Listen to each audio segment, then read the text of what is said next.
Always live on the Odyssey app is KFXX KWJJ HD2 Portland 1080 The Fan, an Odyssey sports station. Embiid stepped up, forced the turnover.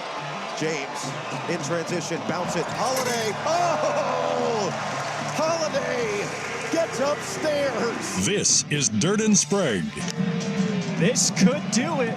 Out to left field coming in. Benintendi. And the streak is over. After 21 L's in a row, the White Sox come to the West Coast and get their first win in a long time. With Andy Dirt Johnson and Brendan Sprague. Well, now the fresh legs of number 14 right there in Sens. Smith on the burst. And Smith might get there. Smith does get there. And Germany have been speared by the Trident. Dirt and Sprague on 1080 The Fan. All right, 6:02 in the Rose City. Time for Dirt and Sprague of Portland Sports Leader 1080 The Fan. Hump day! Hump me, baby. Happy hump day. How we doing? Your morning roasters, your coffee boys are here. What is happening? Happy Wednesday, August 7th. Ready to hump a football today. Are you? Ready to hump a football? Just hump the skin right I'm off ready. that thing. Ready to hump that pigskin, man. Those laces are coming undone. That's what I want to do today. It's like the unofficial beginning of football season when Hard Knocks starts. It's like, hey, it's here. It's preseason games are back tomorrow. It's on the brink, baby. We're almost there. A couple more weeks. It's here. It's queer. Deal with it. That's right. That is right. Just my life for the next 8-9 months is all I'm going to care about. I'm gay for football. I'll I tell you that am much. absolutely gay for football. I'm pretty excited about it. It's August 7th, which is like a good and bad thing. Yes. It's a good thing because we're inching closer and closer. I think I saw... Almost there. I'd have to calculate if I'm correct here, so apologies if I'm spouting off the wrong number, but I thought I saw yesterday... We got a countdown? 18 days until the first college football game. That sounds about right. That's in the ballpark. August 24th. That sounds about right. Okay, so Yeah, 17 days. That would 17 track. days today. Yeah, we don't have any weeknight games that week leading in. Is it all No, start on the 0 24th? week is all on Saturday. Okay, and then the next week The we get like next a week, Thursday then game, Thursday, Friday game. Yeah. However, that also means school starting. That does. Now, isn't that a good thing for parents, though? Like, don't you kind of look forward to that at the end of the summer?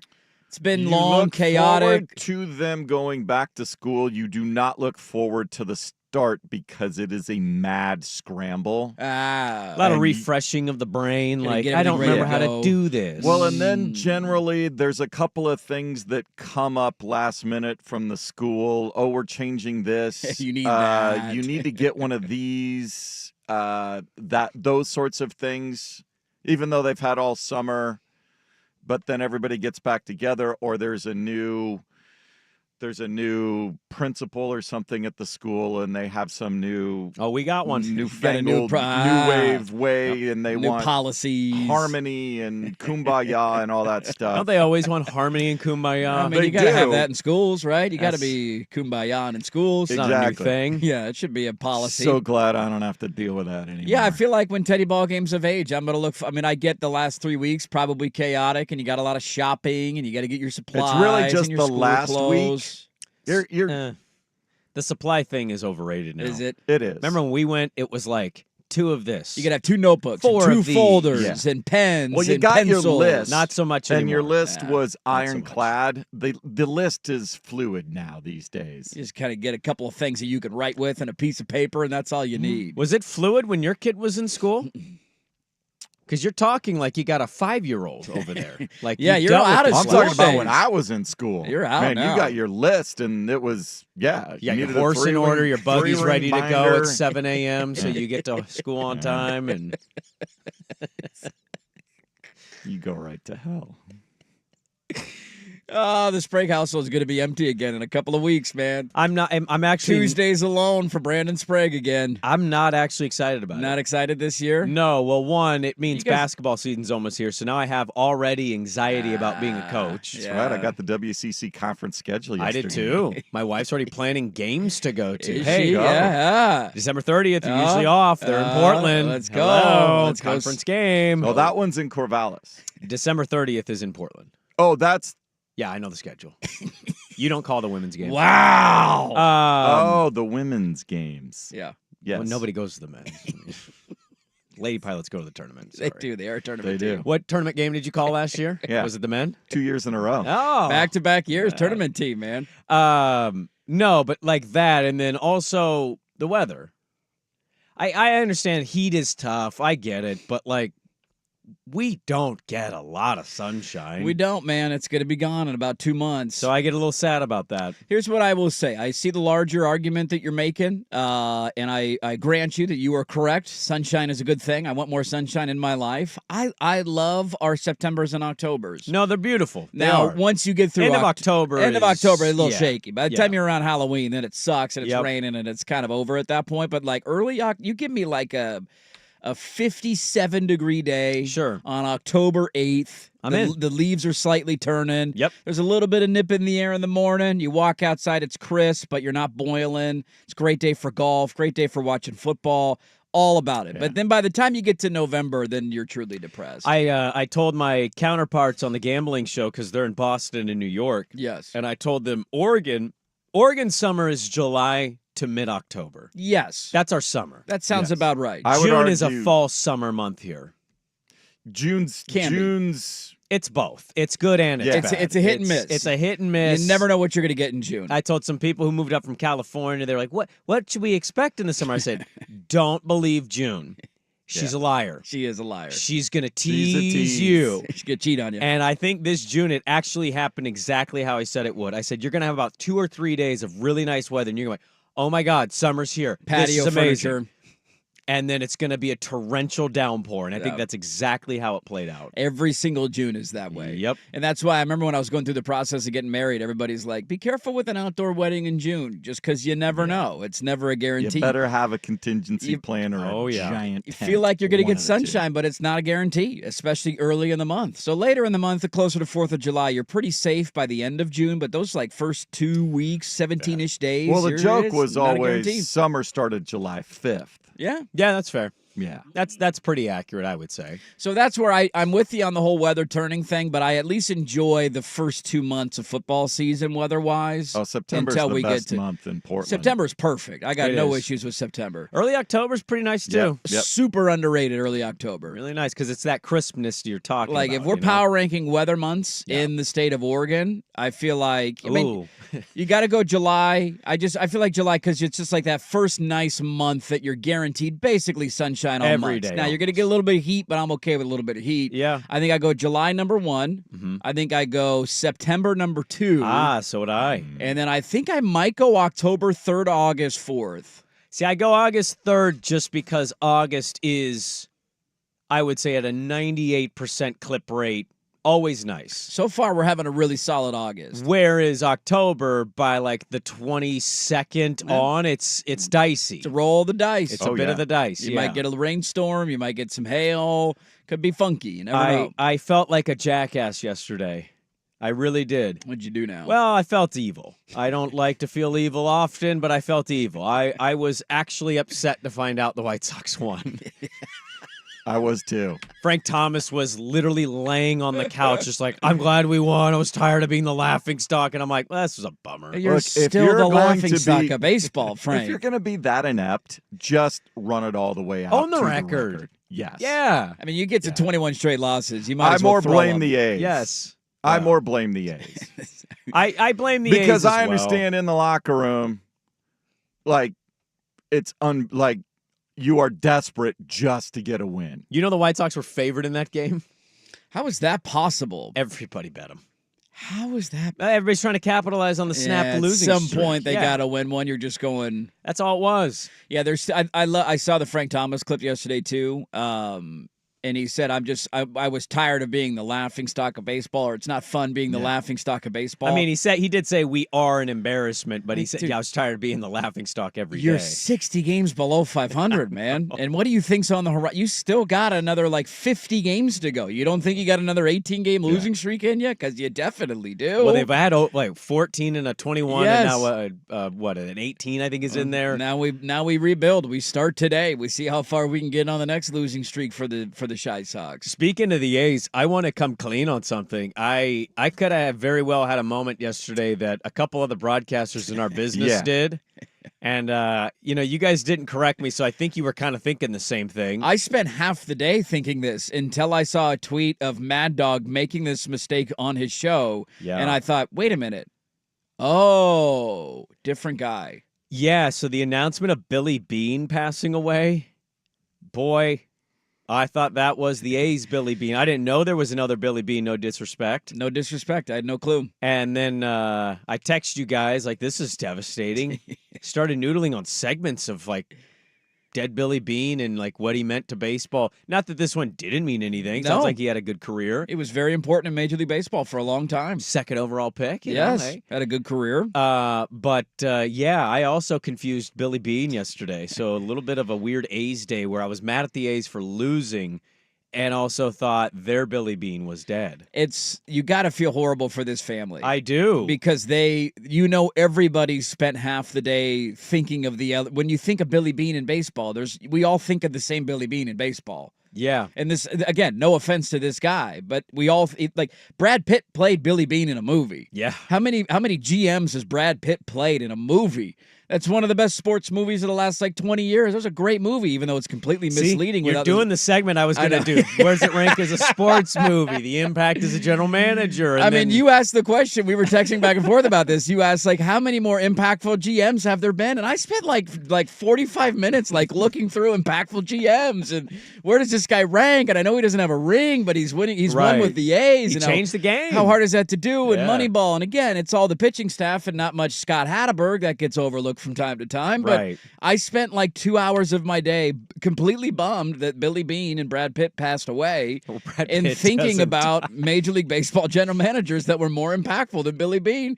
And then I saw the clip where Mad Dog is ranting God, that's so sad. The GM of the A's passed away at 60.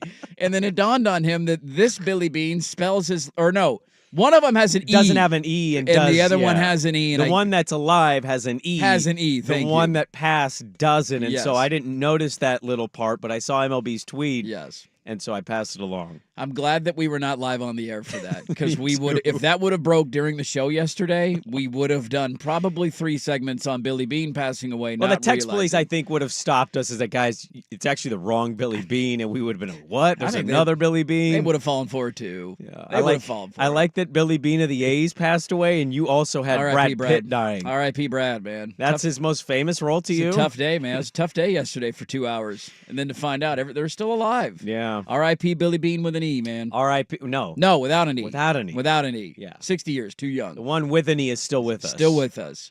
God, I hope there's none of the Brandon Sprague that's way more famous. R.I.P. Brandon Sprague, man. I'm so sorry. Your husband's dead. My wife's gonna be like, what? What? Huh?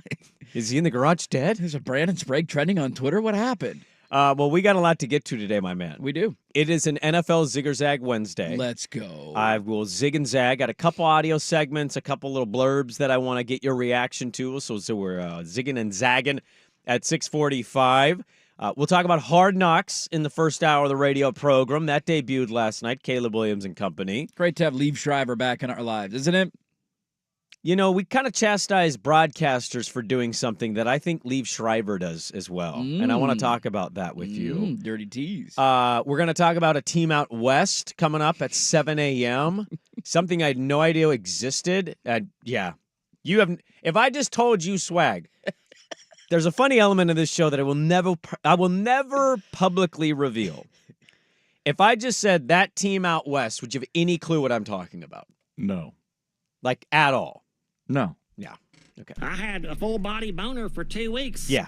See, that was my reaction. I would say that right there, your drop and his answer are the show. That's the show. I knew this was happening. I forgot yesterday was the day. I didn't. Boy, oh boy, did that live up to the hype. My daughter, why are you watching this about them?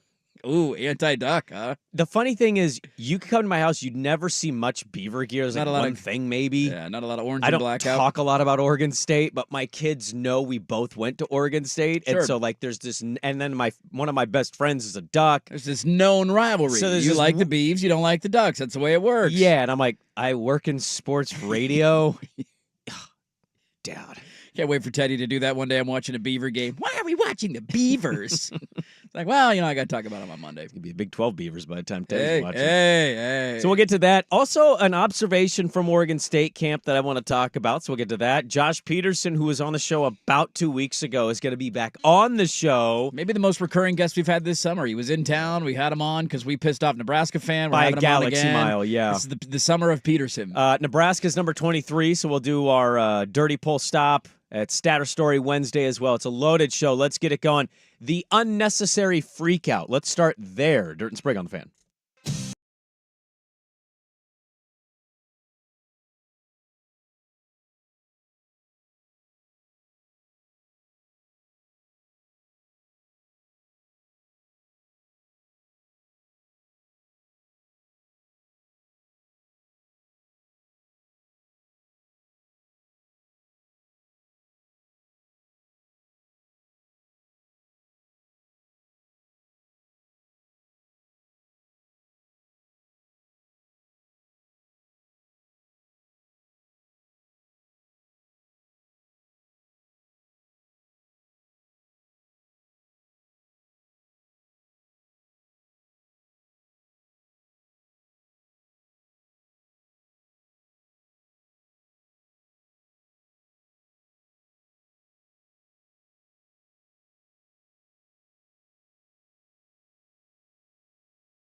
This is Dirt and Sprague on 1080 The Fan. We got a lot to get to today. Side note, station note, I wanted to tell you guys live on the air. I feel there is a part, I genuinely do feel bad here. And this is a little in the weeds. So Hood to Coast is at the end of the month, right? It is coming up in a couple of weeks. So this is my 7th year doing it. Yeah. This is my Brady year. I got the hardest leg on my own team. I got my own team this year. We have 2 teams, Odyssey, Portland, and I got one of the 2. You and Dave Kingsella are going head-to-head. We're taking bets. We got odds, over-unders. Bet on his team. They're Major faster. competition. I got faith in you, buddy. I got faith. No, you don't know my team. I got faith in the squad. Okay. All right, I appreciate that. The Squirtle Turtles appreciate The Squirtle that. Turtles are coming. But so Hood to Coast, the end of the year,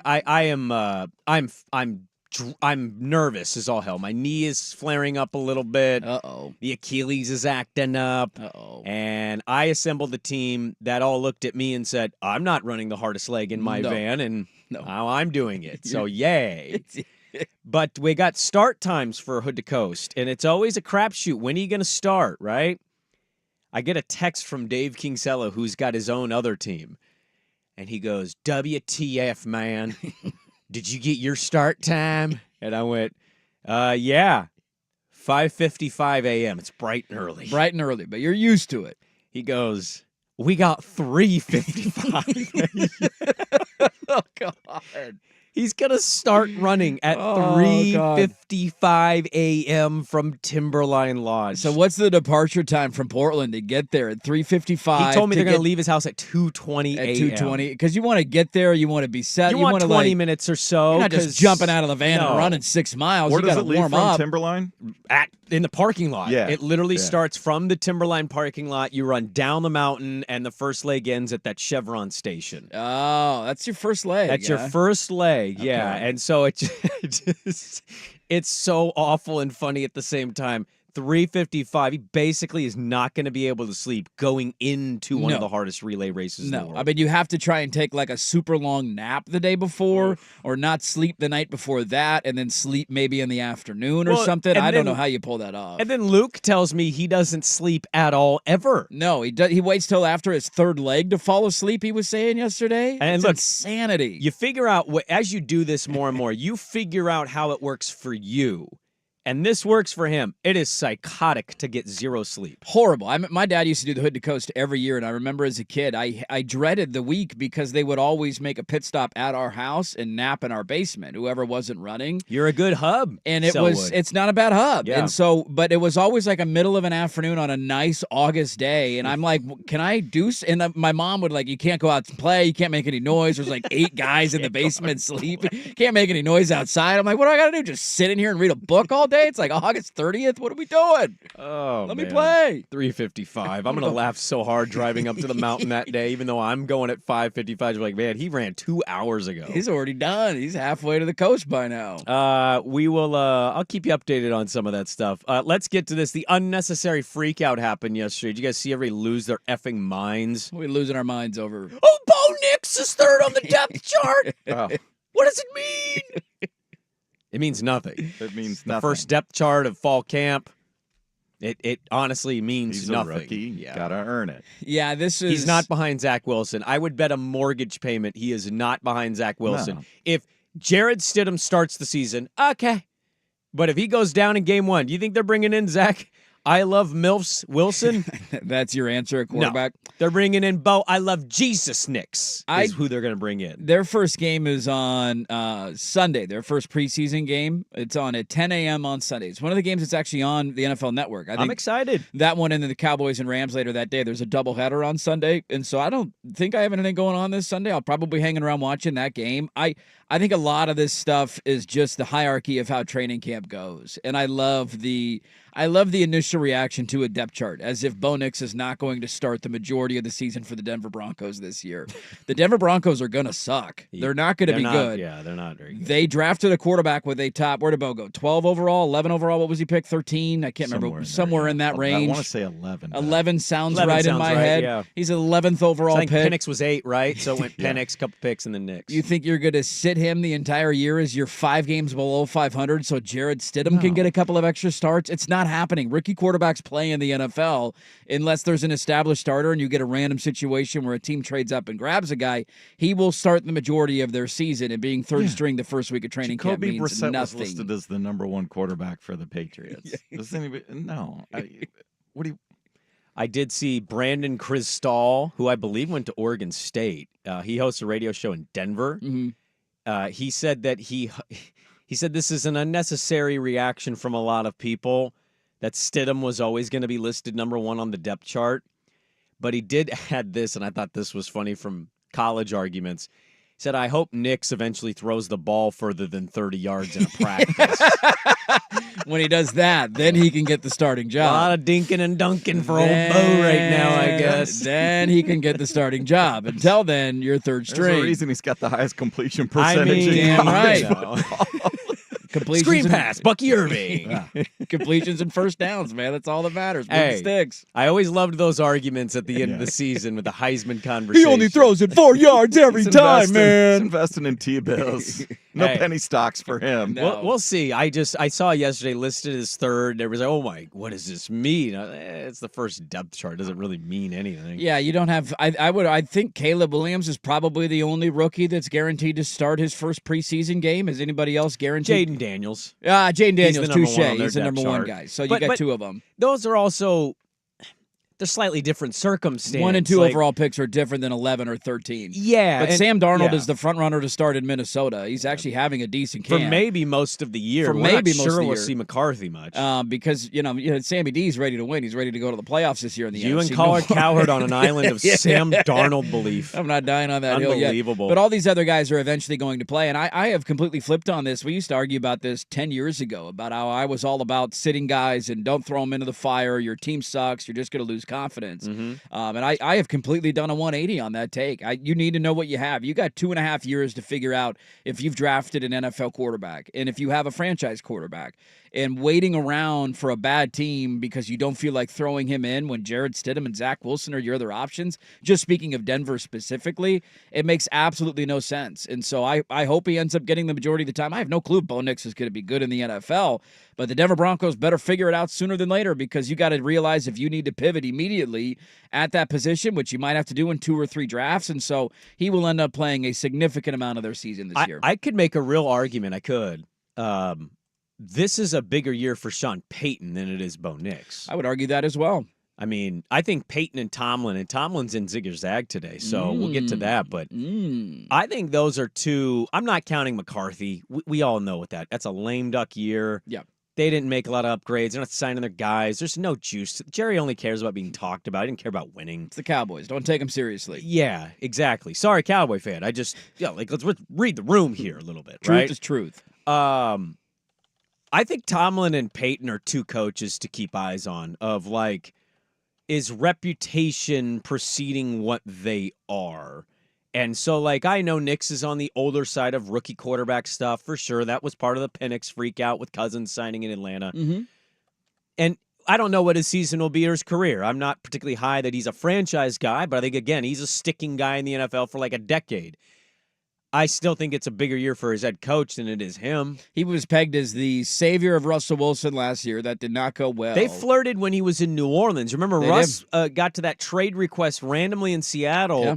and New Orleans was one of the teams, and it was like, Peyton and Wilson really want to link up together because he had lost Drew Brees. Mm-hmm. Didn't happen. And then, he goes to Denver, and it's like, well, here you go, your partnership, it's here. And, like, screaming at him on the sideline like 5 weeks into the year and then benched his ass. He did go resurrect his career. It didn't go very well for Russell Wilson last year. And now you've drafted a guy 11th overall. You're supposed to be an offensive coach. You're supposed to be a quarterback whisperer. Let's see what you can do with a rookie, because they went all in on this. He had all the right things to say after the draft about his, the way he analyzes film, the way he reads defenses. He loved Bo Nix, and now we'll find out. Let's talk about another rookie quarterback. Caleb Williams and the Bears made their Hard Knocks debut. A couple things that stood out about that. Get to that next on The Fan. Now, from the Fan Sports Desk, a Sports Center update on 1080 The Fan. If you've been arrested for DUI, you need a team of attorneys you can put your trust in. Call Reynolds Defense Firm today online at reynoldsdefensefirm.com. First on The Fan, with the first full week of NFL preseason games set to kick off on Thursday. Most of the NFL spotlight focused in San Francisco. The offers on the table for wide receiver Brandon Ayuk yet to invoke a trade. The Patriots reportedly have pulled their deal off the table. Steelers and Browns apparently still talking. 49ers also announcing running back Christian McCaffrey going to shut it down for the next couple of weeks of training camp due to a strained calf muscle. He will not play a down in the preseason. Mariners leading the AL West shrunk to a half game as Seattle dropped the opener of their series with the Tigers 4-2. The Astros beat the Rangers 6-2. Framber Valdez 1 out shy of a no-hitter. Game 2 of the Tigers and M Series tonight, 6:40 on Root Sports Northwest. Garrett Skubal opposite George Kirby on the mound. U.S. women's basketball team in quarterfinal action later today in Paris. They'll take on Nigeria at 12:30. Americans are 28-point favorites. Earlier this morning, Australia took down Serbia 85-67. Opening round of the Women's Olympic Golf Tournament underway from Le Golf National in Paris. Céline Boutier of France is your leader. 5 under par, 2 shots clear of 2 players, including American Lilia Vu. More sports scores and stories in 30 minutes. Chase and Swigard from the Fan Sports Desk. Listen live or on demand at the Odyssey app, the Fan's desktop player. Tell your smart speaker to play 1080 The Fan. The Fan is live on YouTube and Twitch. And now,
this is Dirt and Sprague on 1080 The Fan.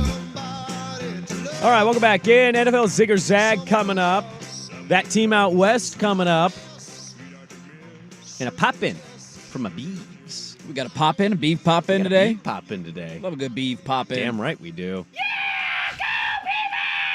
The Hard Knocks debut last night. I finished watching it this morning. I did a really irresponsible thing yesterday. I took on a a pantry cupboard cleaning organizing project at 6:30 at night. Way too late. My wife does that sometimes with stuff around the house, and I'm like, it's like 7 o'clock, and I'm like, why are you going through the closet right now? I'm going to bed in an hour. When it bothers me, it just bothers me, and I just start, and then I'm like, well, we've already started, and then it felt great to get it done. Oh, it feels incredible when it's done. I'm that way. Once you start a house, you have to finish it. And that's why after like 4 o'clock, I'm out. Yeah. I'm not starting anything because I'm not going to rope myself into a house project for the next 4 hours. I hear you, but I had a 3:30 coffee, so I wasn't like, I'm exhausted. Little afternoon boost at the Sprague house. More of that, yeah. Hard Knocks debut, real quick. So Liev Schreiber is one of the great voices of our time. I want to talk about narrating voices because there was a team out west whose narrator, I think from a name standpoint, was awesome. Yes. Narrating is It's not Liev Schreiber. Say that. Okay. We'll all right. say that. We're on the same page there. Swag still doesn't know what we're talking about. Good name. When I saw the name pop up, I was like, oh, that's kind of fun. And then it's like, oh, all right. My wife recognized the voice, goes, is that blah, blah, blah, immediately. from that, blah, blah, blah. And I went, yeah, he went there. And she goes, God, they got all the good people, don't they? That's probably why they did it, for that exact reaction of, hey, that guy was in a popular show. Have you heard Liev Schreiber talk outside of Hard Knocks? I have. So that's a fake voice he's doing. Well, I mean, I guess I've heard him. It's a Joe Davis. I've heard him talk in acting, I guess. I don't know if I've ever heard an interview. Too. That's not how he sounds in movies and TV. Yeah, I guess that's a valid point. Have you heard point. Joe Davis talk when he's not calling baseball? I have heard Joe Davis talk. It's a very different sound. Yes, he doesn't sound like a broadcaster. He sounds like a normal person, and then he sounds like a broadcaster when he broadcasts. And then he hits it high. Yeah. Like he's got a little thing to it. Right. Liev Schreiber's voice, all-time iconic classic voice of narration. That it is. But it's not his real voice. It's a very interesting thing listening to him narrate after having heard him act and speak. Now, did you feel this way when he was in the show last year? Remember, he was in the show. It's when I noticed it the most. Yeah. He met Rogers after getting off the copter, and I went, that's not at all what you sound like narrating this thing. I mean, you got to go to a different octave and find a different pipe for narration. I get it. James Earl Jones sounds a certain way playing Darth Vader. He's not that way in Sandlot.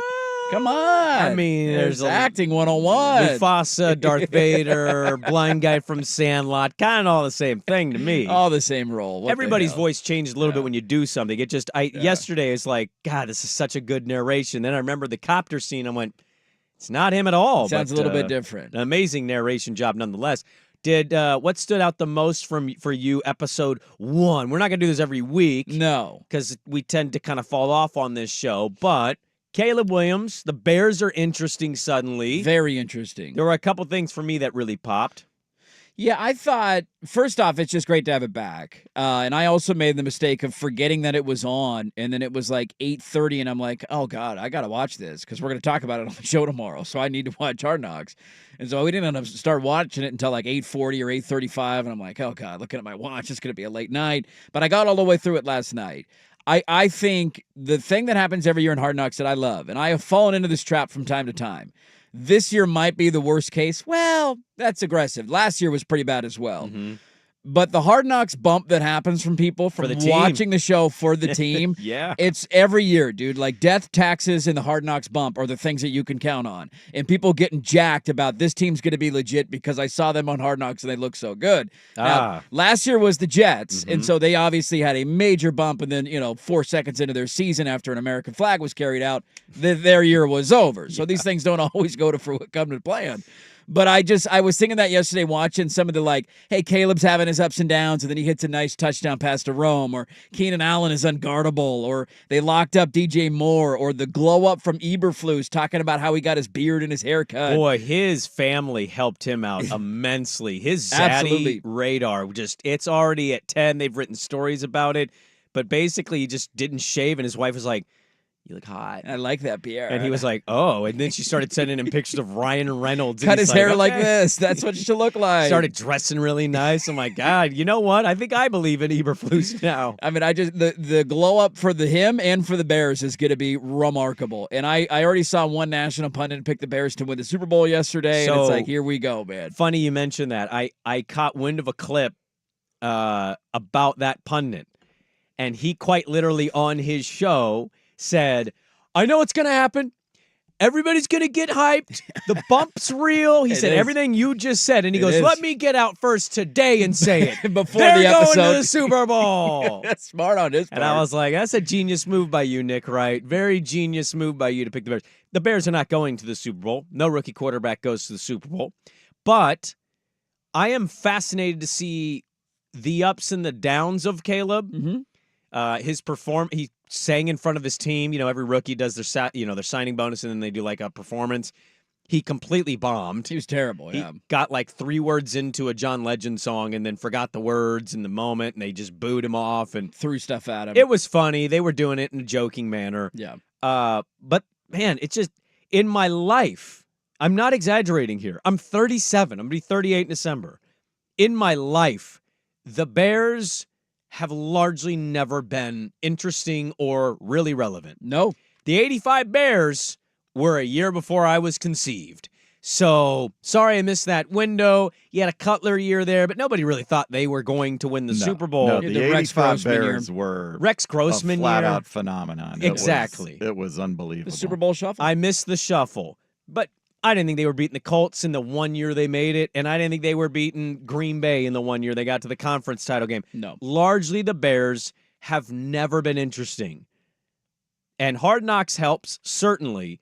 But even if they weren't Hard Knocks, I think we'd still all feel the same way. Yep. Keenan Allen, DJ Moore, and they got Rome Odunze paired with Caleb Williams. Generational quarterback. You know, it's just it. And say what you want about how bad and miserable they largely have been.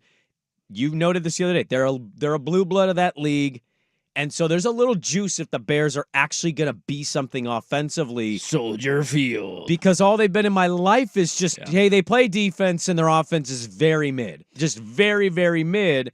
And they got a chance to be a very different Bears team than I've ever seen in my life. It's also funny to realize that the Green Bay Packers, who have always been their daddy in that division, may have found their another Hall of Fame quarterback. We'll wait and see. Jordan Love was incredible last year, and he's now the highest paid quarterback in the league. He had an 8-game stretch there that really got people hyped, and he got paid because of it. He got the bag. And so they have never been able to get over the hump in that rap. Rodgers is famously, I'm your daddy, or whatever he yelled at him, I own you, when he scored all those touchdowns. Jordan Love comes in immediately, and I believe won both games against them last year. I think he was 2-0 against the Bears. And so now you maybe have a chance to go have your franchise quarterback go head-to-head and have some of these great NFC North battles for many years to come. I think the other takeaway is Caleb is going to be the spotlight of this, and I'm with you. Like watching his ups and downs in practice, watching his meetings with the coach, like I'm fascinated just getting that kind of access to a number 1 overall pick. Yeah. But I think the other ones that stood out to me are, one, I just don't know much about Eberflus as a coach, and I was somebody who argued I don't understand retaining him. I'm all about offensive-minded guys, especially in the NFL when you're drafting a quarterback number 1 overall. Made more sense to me to go get an offensive-minded coach that you could pair with your young quarterback. Let's get the system together and let this work for the next 10 to 15 years. They stuck with a defensive guy. But I was really impressed with his relationship building. The Saban stuff when he was in the office was awesome. Yep. That was really cool to see. Yeah, he's a Saban guy. Seems like a really good personality. Like I learned something about Eber. I feel like I know nothing about him. I didn't even know what he sounded like. Yeah. And so learning about him I thought was kind of fun last night. And then the other thing was Ryan Pace, their GM. A lot of this is a transactional business and how you treat people and how you treat your employees and how you treat your players. And I thought the scene where they were giving DJ Moore the contract extension, he had 2 years left on his deal. They didn't need to do that. All of his guaranteed money was done. Like that was a team-friendly situation, but they knew this guy with Justin Fields, a quarterback last year at 1,000 receiving yards. What can he do with Caleb Williams? Let's make sure he's happy. Let's not go through one of these Brandon Ayuk, Debo Samuel situations where he's holding out and wanting more money and not showing up, or a hold in or a holdout, whatever. They got it done. And DJ Moore was smiling and happy and on the field. And so just that kind of team building and morale boosting that you can have in the locker room, I earned a lot of respect for their front office yesterday. Let's get to NFL zigger-zag next on The Fan. Oregon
Good morning, Your Honor. This is Dirt and Sprague on 1080 The Fan. All right, we'll talk about that team out west, that team in Corvegas.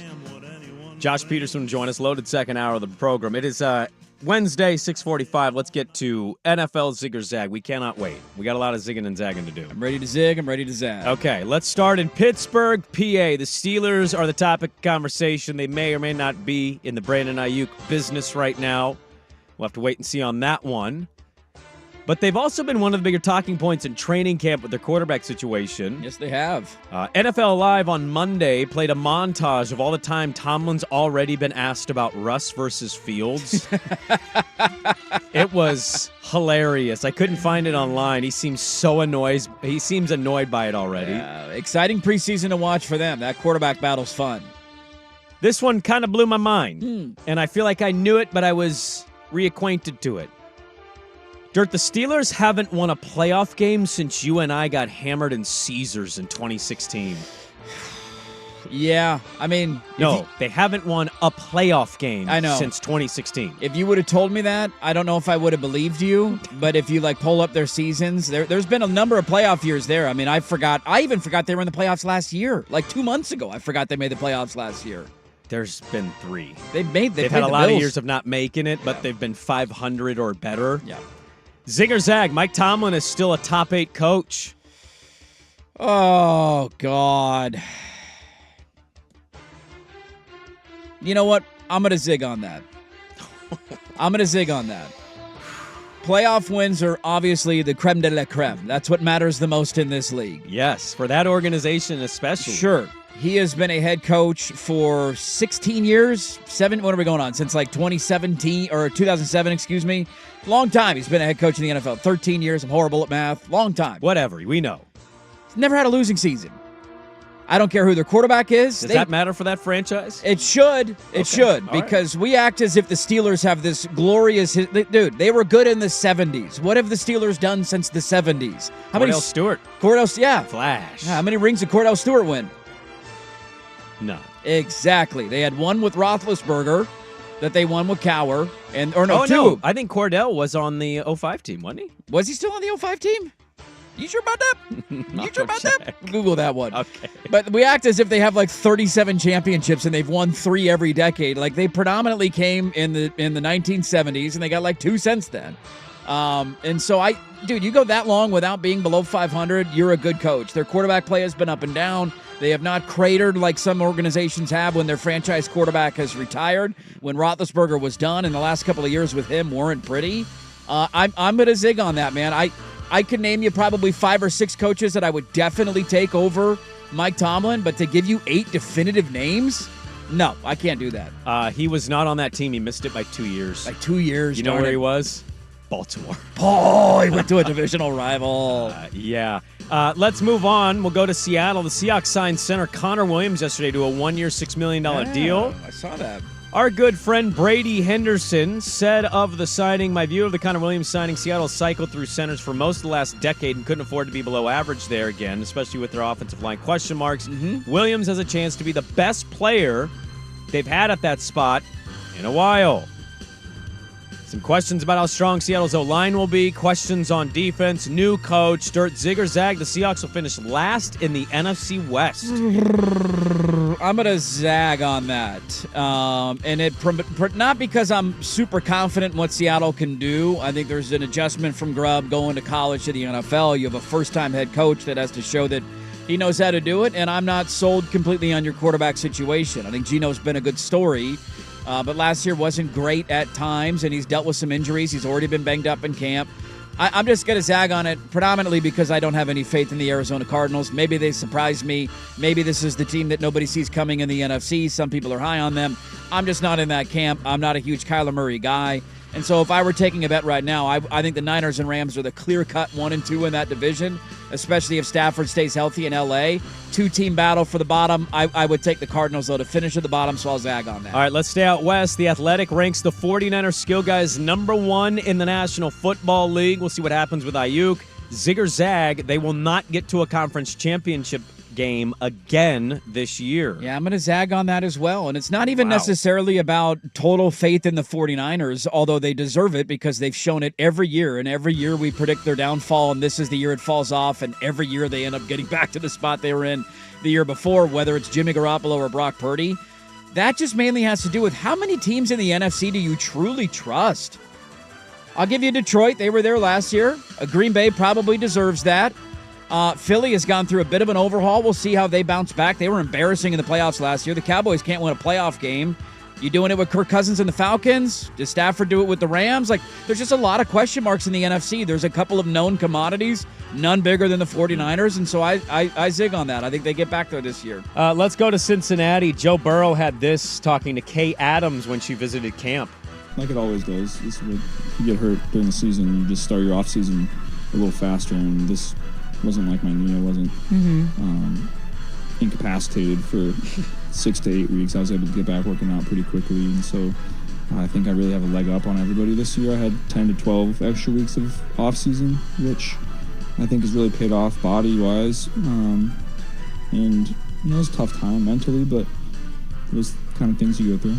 Yeah, he says his injuries given him a longer offseason. Zigger-zag. Joe Burrow has a leg up this year on people. I'm going to zig on this, actually. I do think there's something to it. We go through this with LeBron in a lot of years in the NBA where you realize how many miles he's putting on his body after year after year after year after year in the postseason, and sometimes getting a refresher and losing early can be a good thing for you. Your offseason is 2 months longer, depending on how long you play in the playoffs, and so he's had a long break here. I think the question I have mostly about them is what was wrong with them in the first 10 games last year? Because remember, before Burrow got hurt, they got off to a horrendous start last season. They lost the opener, got dominated by Cleveland. They lost to Baltimore. They were 5-5 in his 10 games, so it wasn't like they were smooth sailing to an AFC title game, and his numbers weren't necessarily jumping off the page. They struggled as an offensive line. He ends up getting hurt, and then I know how the rest of the season went from there. But I do think he's going to benefit. I think he'll be back healthy this year. He's been kind of an every other year guy, back-to-back great years to get to a Super Bowl and AFC title game. I think the Bengals are right back in the mix this year. And your final one, second-year quarterback Bryce Young telling Kay Adams this about his leadership style.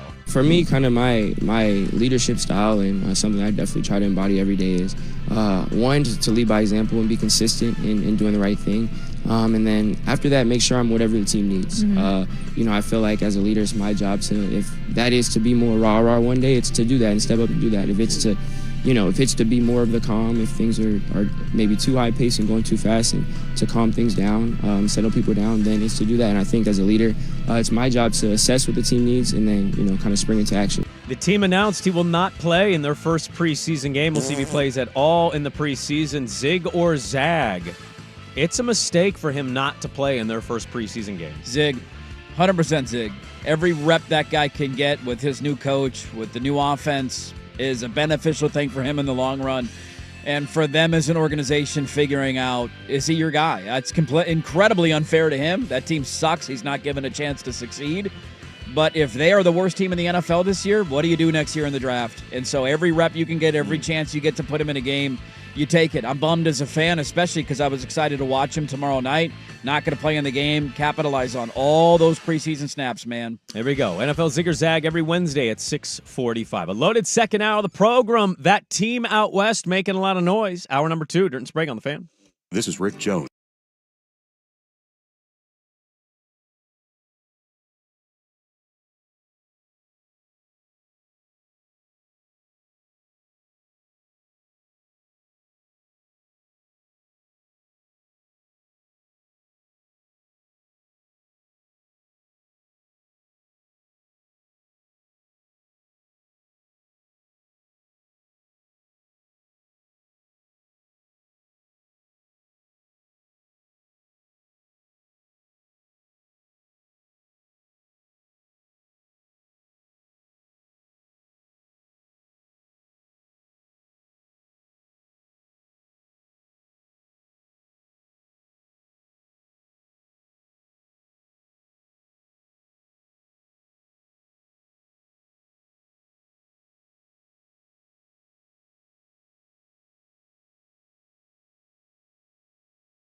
What happened to my weekend? Yeah, there was a lot of that. 1080 The Fan, an Odyssey sports station.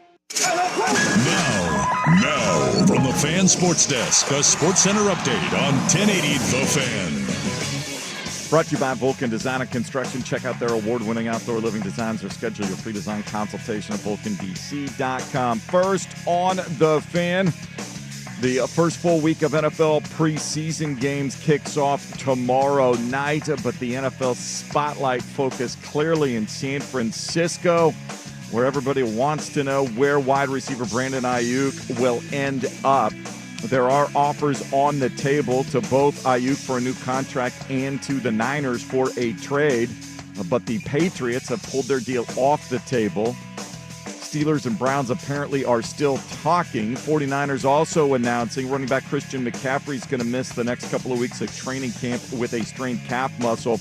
He will not play it down in the preseason.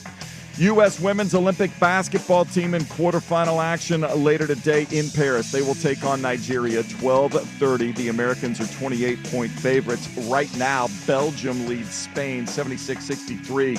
2.5 minutes remaining in that game. Earlier, Australia beat Serbia 85-67. And at 9 o'clock, the host nation France takes on Germany. More sports scores and stories in 30 minutes. Jason Swigard from the Fan Sports Desk. Listen live or on demand at the Odyssey app, the Fan's desktop player, or tell your smart speaker to play 1080 The Fan. Tired of getting dinged by subscriptions? We won't send you a bill. Portland's sports leader, 1080 The Fan. Boys, put down your utensils. I want to talk to you about something real quick. If there's anything that you want to talk about, any kind of secrets, now's the time to put it on the table, okay? And if you tell me, we're not going to do that. This is Dirt and Sprague. I went to the petting zoo and I let the goat lick my butt. Now, honey, promise you wouldn't get mad, okay? They're being honest. With Andy Dirt Johnson and Brendan Sprague. One time I put a firefly in my butt. Why? To make my farts glow. Dirt and Sprague on 1080. I touched myself to Drew Carey on the Price is Right. Guys, okay, that's enough. Stop, please. The Fan. All right, welcome back in. Hour number 2. Dirt and Sprague here on 1080 The Fan, the Odyssey app, 99.5 HD2, and YouTube. Good morning, YouTube. We have a lot to get to in the second hour of the program. We will talk with Josh Peterson. Nebraska comes in at number 23 in the old dirty poll. Yeah, I had talked to my uncle on the phone yesterday, diehard Nebraska. I got the lowdown on the roster. Oh, did you? He called me. We're Big Ten foes now. He wants to go. We'll have weekly chats about conference opponents and breaking down film and all that. So we'll go to Nebraska. I got a observation from Oregon State camp as camps continue to roll on. I told you guys, camp starts, you get excited. And then coaches largely say nothing, and then game week. Okay, here we go. Let's ramp it up. Idaho and Idaho State, can't wait. A lot to get to on the radio program. You can reach us at the Vancouver Ford text line, 503-864-6326. They shoot you right before, during, and after the sale. Visit them at vancouverford.com. Jason T. Swigard had no idea and has no idea until right at this very second of me saying it, that Oregon is doing their own Hard Knocks. They are doing their own Hard Knocks. It's called That Team Out West. Yes, it is. And last night was debut episode 1. It's about 33 minutes long, I want to say, so not a full 33 hour, minutes. but about 33 minutes. I watched this instead of the actual Hard Knocks, which I woke up and watched this morning. I have 2 takeaways, okay, and then I'll let you just go, because I can only imagine Who's how got much the Jergens? build-up. You got the Jergens in here? In-house production? In-house production. Okay. Yeah. Yeah, I mean, they're never going to let And anybody they're not putting this on around that HBO. program. Yeah, it's just they have their video team has done an unbelievable job in the last year. Remember, they did all their cinematic recaps of their games with all the behind-the-scenes footage. That's where this kind of started, and then they wanted to do something for fall camp. I will tell you right now, since you didn't even know it existed, if you watched it, you wouldn't know if it was HBO or in-house. It looks That's like how Hard good Knocks. it is. Looks like Hard Knocks. It looks precisely like Hard Knocks. And so here's my first quick 2 takeaways. I got another one, but I'll react to what you say. Okay. 1, watched this and just went, why is my team not doing this? And whether you're a Husky, you're a Beav, you're a Buckeye, you're a Wolverine, you're a Roll Tide, and maybe these programs are, and I just haven't heard of them because I didn't know about the Oregon one until yesterday afternoon. I just don't understand why every college program is not doing this version of this. I don't understand it. It's the easiest promotion. It's your own promotion. It's access. It's everything we crave and love about Hard Knocks, but it's your college team. Mm-hmm. My second one, it is never, ever going to be normal to see Mike Cavanaugh sitting in an Oregon staff meeting in Sisters, Oregon, ever. And he looked at the camera. Yeah, I forgot he was at Oregon. How'd he look in green and yellow? Pretty good, huh? He looked like even he knew, and this is weird, isn't it? Me here sitting with you guys and this team, and he doesn't talk like a Canadian. I don't know why I did that. Yeah, you stole Mike Parker from us, all right? We get Mike Cavanaugh. He screams a lot of profanities during practice.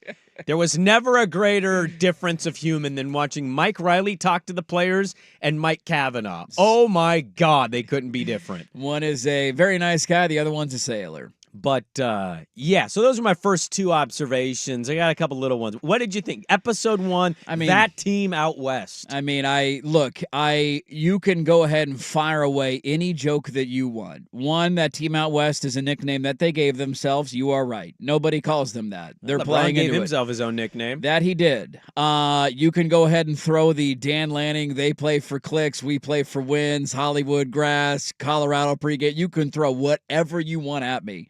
None of it is going to affect me. You know why? This is porn for dirt. This is my porn, man.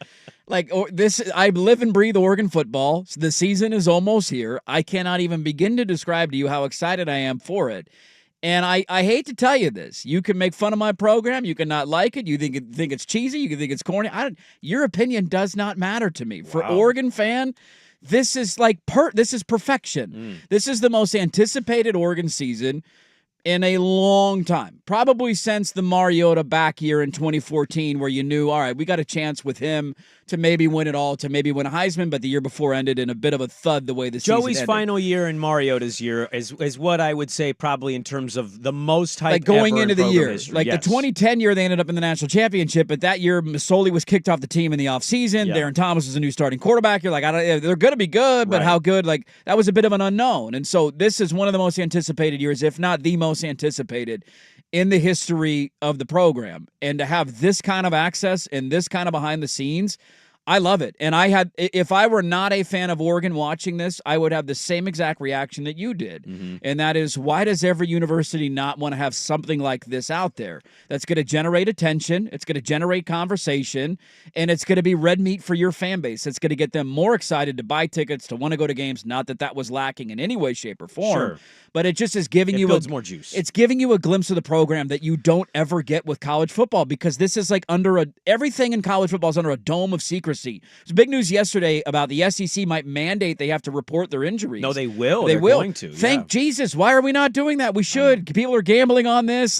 Stop hiding it. Stop hiding your answers. And so behind the scenes, the inside look and the comments you're getting from coaches, the dime time retreat, the coaches retreat, players retreats, team bonding activities. I loved every second of this. It was incredibly well done. I thought it was, I agree with you. You mentioned their cinematic recaps that a lot of Oregon fans. I didn't watch every one of those last year. I watched every game, so I didn't need to always see the behind-the-scenes stuff. The Colorado was the most viral one. Yeah, I think a lot of that is for the diehards of the teams, and that's fine. That's great.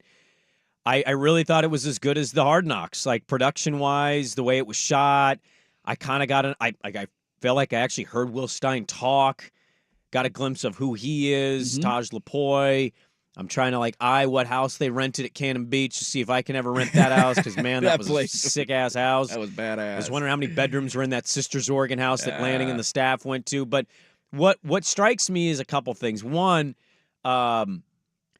Lanning's third season and how – not that he came to Oregon lacking confidence. I would never say that. I thought his press conference, everything, he's just been it seems like even if he hasn't accomplished what he wants to, he falls to Washington last year, he still comes into the season, I thought, on that thing with a lot of bravado that, we're doing this. Yeah. Whatever it is for us, and we know what he wants to do, there's a confidence with him that I can't blame any Oregon fan for arguing with people on social media of like what he is or who he is as a coach, even if he hasn't done it yet, and everybody throws in your face like, the Oregon State game a couple years ago, Washington 3 times. I totally get watching and listening to him why people feel the way they feel that root for Oregon. The other thing is, you talk about domes of secrecy. There's almost nothing from practice reports nowadays. And I don't mean that as a shot to any journalist. They're down there, they're trying their ass off to do their job. They get like a 10-minute window. Like Oregon's media had their first access to practice of all of fall camp yesterday, and it was 15 minutes. But they never get anything because the biggest thing we've gotten so far is Will Stein telling us Sadiq might be Brock Bowers. Yeah. You don't really get anything. We got injury glimpses, and we got positional depth concern. Like, that's not a big deal for all of us that grew up following this stuff because beat writers used to provide that every day. But in the dome of secrecy in college, like Lanning on tape saying, right, we got top-end DB play, but we got young guys, and there's nothing in the middle. Like, so you're actually a little concerned or questioning what your depth is and how it's going to be, and is there somebody that's going to emerge and step up and help you fill in voids if something is to happen? Like, I don't get that from practice reports. No. And so it's like, it's a glimpse into a program that I think your overall point of dome of secret, it's 100% right. You don't get it anymore.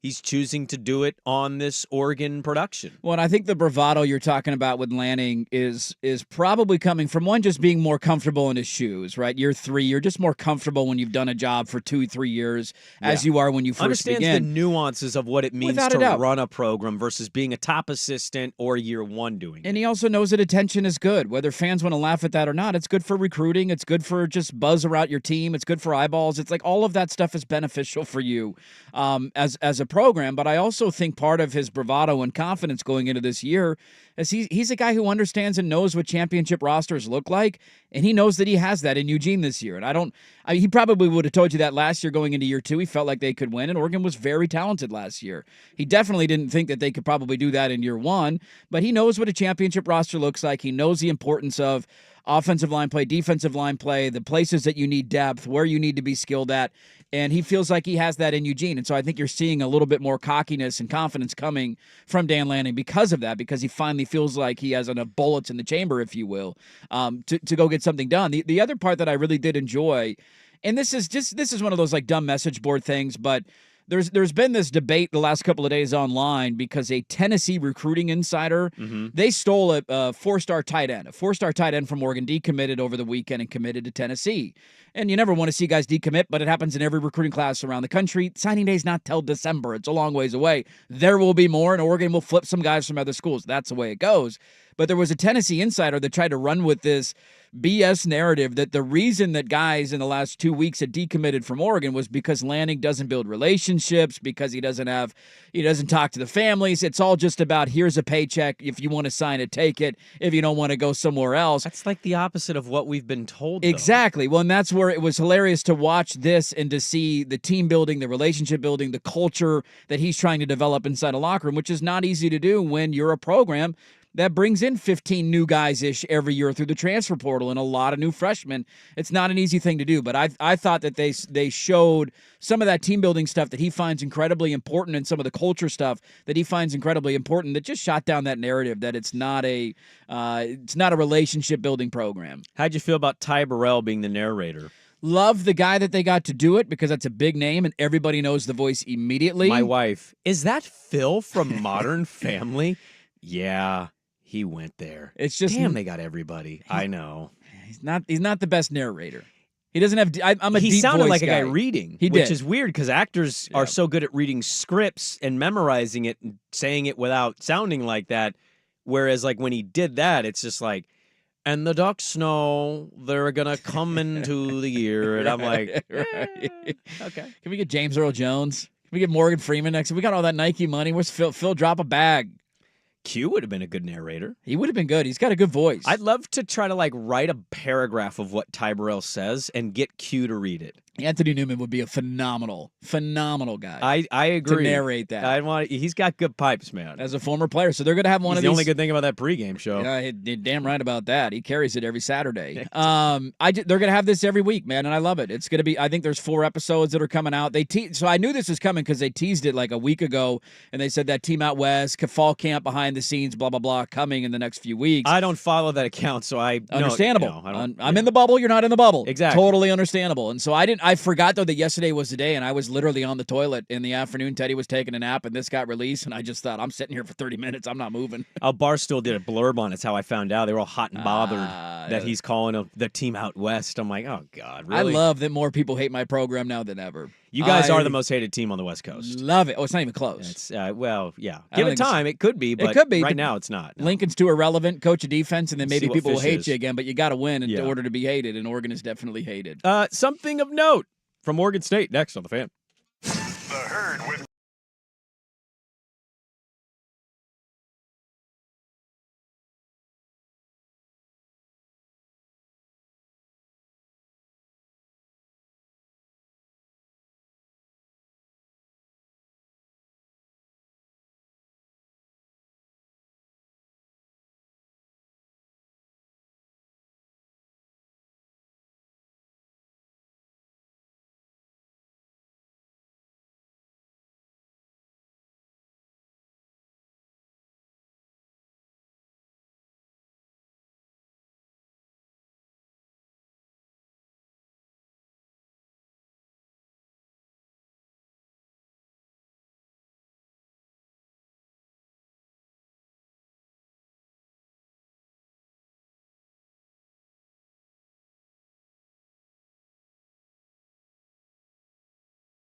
This is Dirt and Sprague on 1080 The Fan. All right, put the poll question up. Was episode 1 of That Team Out West for Duck fans sports porn? You can vote at Dirt and Sprague, yes or no. Was for me, man. Was for me. May have a Brandon Ayuk update today. We may not. I don't know. I love the reporting that gets done. What's his deal? New England has moved. New England doesn't want him anymore. It's like, no, he said no to you. That's not how they can this offer him the works. most money. And he said, no, I don't want to go there. I saw somebody say, why are the Chargers not involved? I'm like, because they want a starting receiver. Who the hell do the Chargers have? Like, right. You got to give him somebody in return. Yeah. I hope the Cleveland deal gets done if he does get dealt. Cooper, I think, is not much of a fall off. I know he's older, but go look at their numbers. I still think, look, it's probably not going to happen. The one that I would love the most for Brandon Ayuk and for the Niners is the Raiders trade. Devontae Adams needs to be freed from Vegas. He needs to get out of there. And he's expiring, so you got a one-year deal where it's like, all right, you eat the money for a year. But Ayuk gets a say in this. Why would he want to go to the Because he played for Antonio Pierce at Arizona State. He had a good relationship with him. He did? I think so. He wants Aiden O'Connell throwing him the football? Maybe. Okay. Go get paid in Gardner Vegas. Minshew. You want to get paid? They'll pay you in Vegas. He doesn't. I don't know. The Patriots are offering him the most money. He said no to him, so I don't know if does he want to get paid? I don't know what this guy wants. Isn't it funny how quickly that turns, where New England was the premier destination for however many years, and now it's like, dude, no, I'm good. I know you can offer me $20 million more than anybody else. I'm not going there. I think it's funny they finally are going to pay for a wide receiver, and he's like, no, not interested anymore. Don't want to do it. Cool little note, very quickly, local note. If you are in the Corvallis area today or tonight, Jade Carey's return. She's going to have a rousing ovation as she returns 6 o'clock. Yeah, they're doing a little Research rally. Stadium. Yeah, go Beavers! That'd be cool Awesome Olympian. That's really cool that she's coming back and everybody gets to appreciate and honor her. Cole Hawker won the 1,500 men's race. Did you watch it? You're damn right I did. Crawford had Thanksgiving dinner with him 2 years ago. Did he really? His brother does track stuff at Oregon. It's got to kill the Crawford family, doesn't it? It's a split. It's a divide. That's got to kill them. But they're reasonable people who are not like, oh, we hate our son because he's a duck. He wanted to be a duck. And Cole Hawker was one of 2 runners that had nowhere to go for Thanksgiving, so he came over to the Crawford house. Come on down, buddy. And he had Thanksgiving with a gold medalist. That was a really cool race and a really cool moment. It was a big upset, right? I mean, I didn't watch big it, but upset. I heard it was a big upset. Big upset. He was asked how he felt. He was like, I can't really explain it right now. My life has just changed. It's like, yeah, dude, a big way. You're I can imagine. Medalist. You just won a gold medal. It's a pretty big deal. Oregon State. I've been following Beaver Camp. And I'm always interested to see. They have a lot of positional battles going on right now, and it's so day-to-day that it's hard to have takeaways. What I find interesting, and I know we kind of always come back to this position, I get it, but it is a pretty important one. It seems that Ben Gulbranson just continues to be the name that gets thrown to the media. Dashel did a piece on him. Angie has been noting this. Yep. Jake Hedberg at Beaver Blitz has been noting this. The battle at quarterback. And Beaver fan, I think, believes it should be McCoy because of where Gunnarson's come from. He likes having a mobile quarterback. There's, right now, I think if I was to gauge it, I would be a little more surprised if it's not Gulbranson starting because I think they want to start their year with somebody who's familiar with what the program is, has been there for a while, is familiar with style. I know the style of play is going to be a little different. Just, I know these guys, McCoy started at Idaho, Johnson is a wild card, but it just feels like it's Gulbranson's right now for Oregon State. It was kind of my read yesterday, continues to be the guy talking to the media. Ben Gulbranson, who's putting off medical school to be the quarterback at Oregon State. This is a very interesting storyline, and I'm wondering what the reaction will be from Oregon State fan if this is eventually announced, because I think there's going to be a lot of pushback. And whether that's fair or not, whether it's right or not, time will tell. Oh, you think there'll be pushback? I do think really? there will be. Because he's not mobile? He can't move, and I know like Oregon State will always have that comeback in the Civil War where they won the game 2 years ago, down by, 19 or whatever in the third quarter. You know what his numbers were in that game? You don't need to remind us. He handed the ball off. They beat Oregon the 19 same straight way times. they beat him in 2016. They He just was ran the ball. 6 of 13 for 60 yards and 2 interceptions. And so I think the calling card for Gulbranson would be he's a winner. I think he went 7-2, if I'm not mistaken, in his starts that year, or 7-1, something like that. The only ugly one coming early in the season against Utah. They were very fortunate to beat Stanford that year. Remember, you had kind of the Hail Mary in that game. But he only had in all of those starts 2 games where he threw for over 200 yards. He had 8 touchdowns and 5 picks. He handed the ball off, and that's how he was able to win. And so I feel like there's almost a false equivalency of the support for Ben Gulbranson to say, well, he's a winner. It's like, yeah, well, Jimmy Garoppolo won in San Francisco, but are we giving him the credit for the winning? I don't think so. What has he done since he left? Absolutely nothing, and Devontae Adams hates him.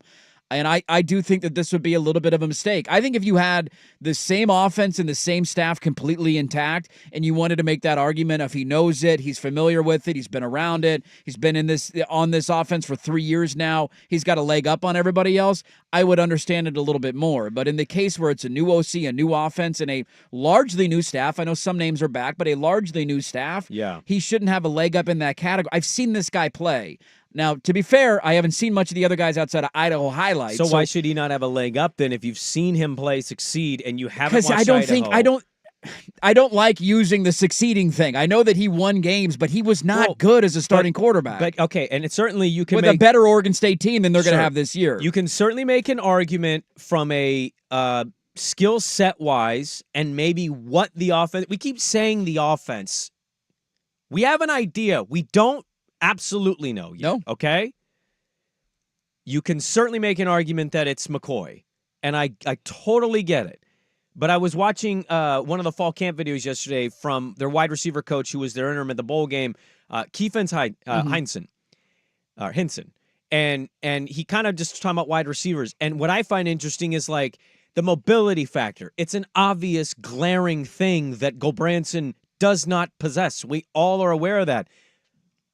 But for them, and Bryce talked about this too, kinda for Oregon State, loaded at the position of wide receiver. They are bigger and maybe faster than they've ever been. They've had some good wideouts come, but largely it's like one guy, and then it's a group. And it was the one area last year we talked the most about and said, a weakness. It seems like a weakness, yep. And it kind of felt like it was. This year, with Vasil and Clemens and the guys they have coming back, it feels like they think it's a strength. So how important is mobility at quarterback if you're really high on your receivers? I think it's more about accuracy and getting the ball to your playmakers. And again, we don't know all of the in and outs of what Gunderson's offense is going to be. No. You have to see it in a game. You can't point to UCLA and say, well, there it is. Yeah, probably elements of it, but also Chip was there. And so, like, what was Chip's? What's Gunderson's? What did Gunderson like that he's going to apply to himself? What was Chip's? And Gunderson was like, it's not something I'm necessarily big on. I don't think it's as easy as taking the film from UCLA and throwing it in Oregon State. It's going to be exactly this. Gunderson's going to be his own play caller. And so I get what you're saying. The mobility factor, I won't make an argument there, but I just look at the receiver positions and say, they seem pretty talented on paper. These are guys that they're pretty high on internally. Accuracy and getting the ball to them could be far more important to them in year one. Yep. Because what do we always talk about with Oregon State year one? You need to get your legs under yourself. You need to have a good season. You need to make everybody feel better, be respectable. And if you're 8-4, if you're better than that, great. But if you're 8-4 and you're in the top 25, you had a damn great year one.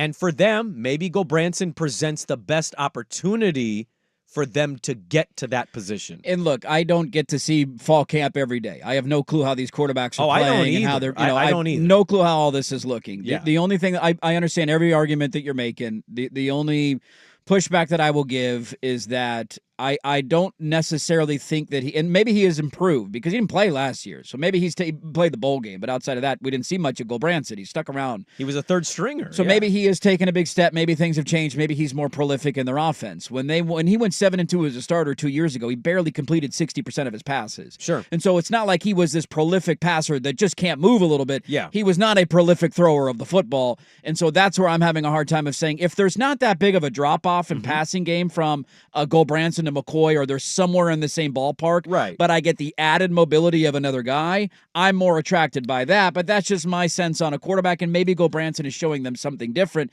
He went 7-2 as a starter largely because Oregon State arguably had the best defense in the conference 2 years ago. I think stats would largely back that up. And they had one of the best run games and one of the best offensive lines in the country. And I don't know, maybe the defense is going to be good this year and catch people off guard. I know they're good at corner and Braze. That's his side of the ball, and they surprise people. I don't think they're going to be as good defensively as they were 2 years ago, and I feel fairly confident in saying their run game will not be as dominant as it was when they had one of the best offensive lines in the country and Damian Martinez, who is their back. Yeah. They're going to regress in those two categories, and so I don't know if he's going to be able to ride the coattails to all these wins the way that he was. Now, to be fair to him, maybe he's taking steps as a quarterback, and his completion percentage won't be 61%, it'll be 68, 69%, and then at that point, I think your argument is completely valid. If they end up pivoting and going McCoy, I'm not going to sit here and kill him for it. I'm just simply saying it feels like they haven't announced it. It kind of feels like they're setting up for it to be Branson. Yeah.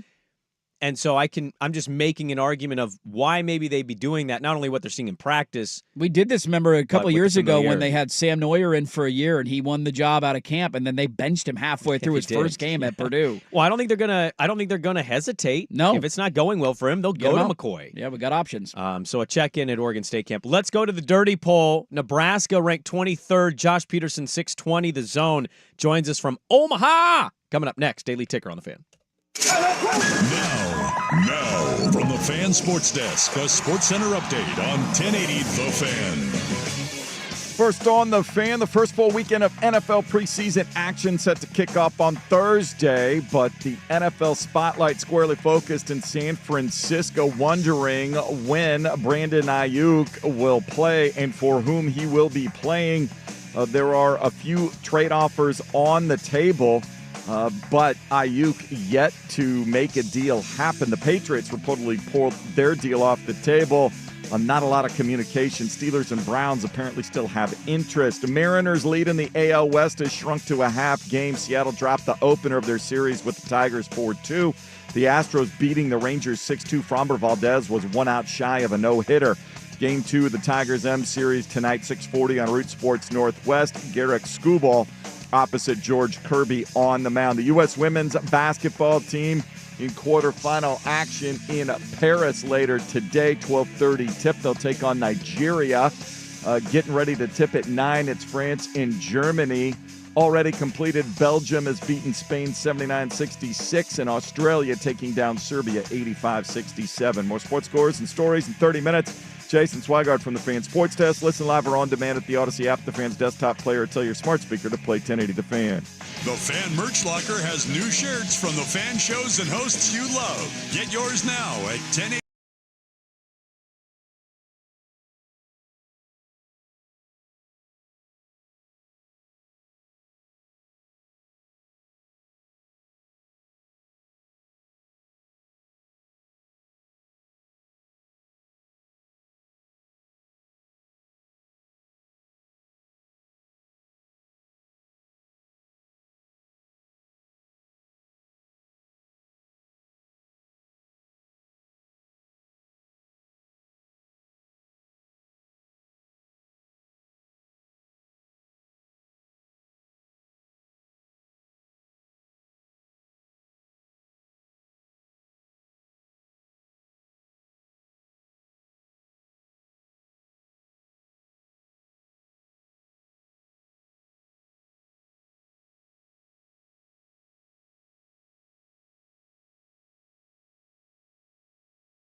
In this wide world of sports, some stories can slip through the cracks. Now, before we do this, let's go over the ground rules. Pelican Brewing presents The Daily Ticker, where Dirt and Sprague visit with the insiders that are covering the stories you've heard about, and some you haven't. How'd you do that? Actually, I'm not even mad. It's amazing. The Daily Ticker with Dirt and Sprague is poured by Pelican Brewing. Be ready for your next afternoon vacation with Beak Breaker Tropical.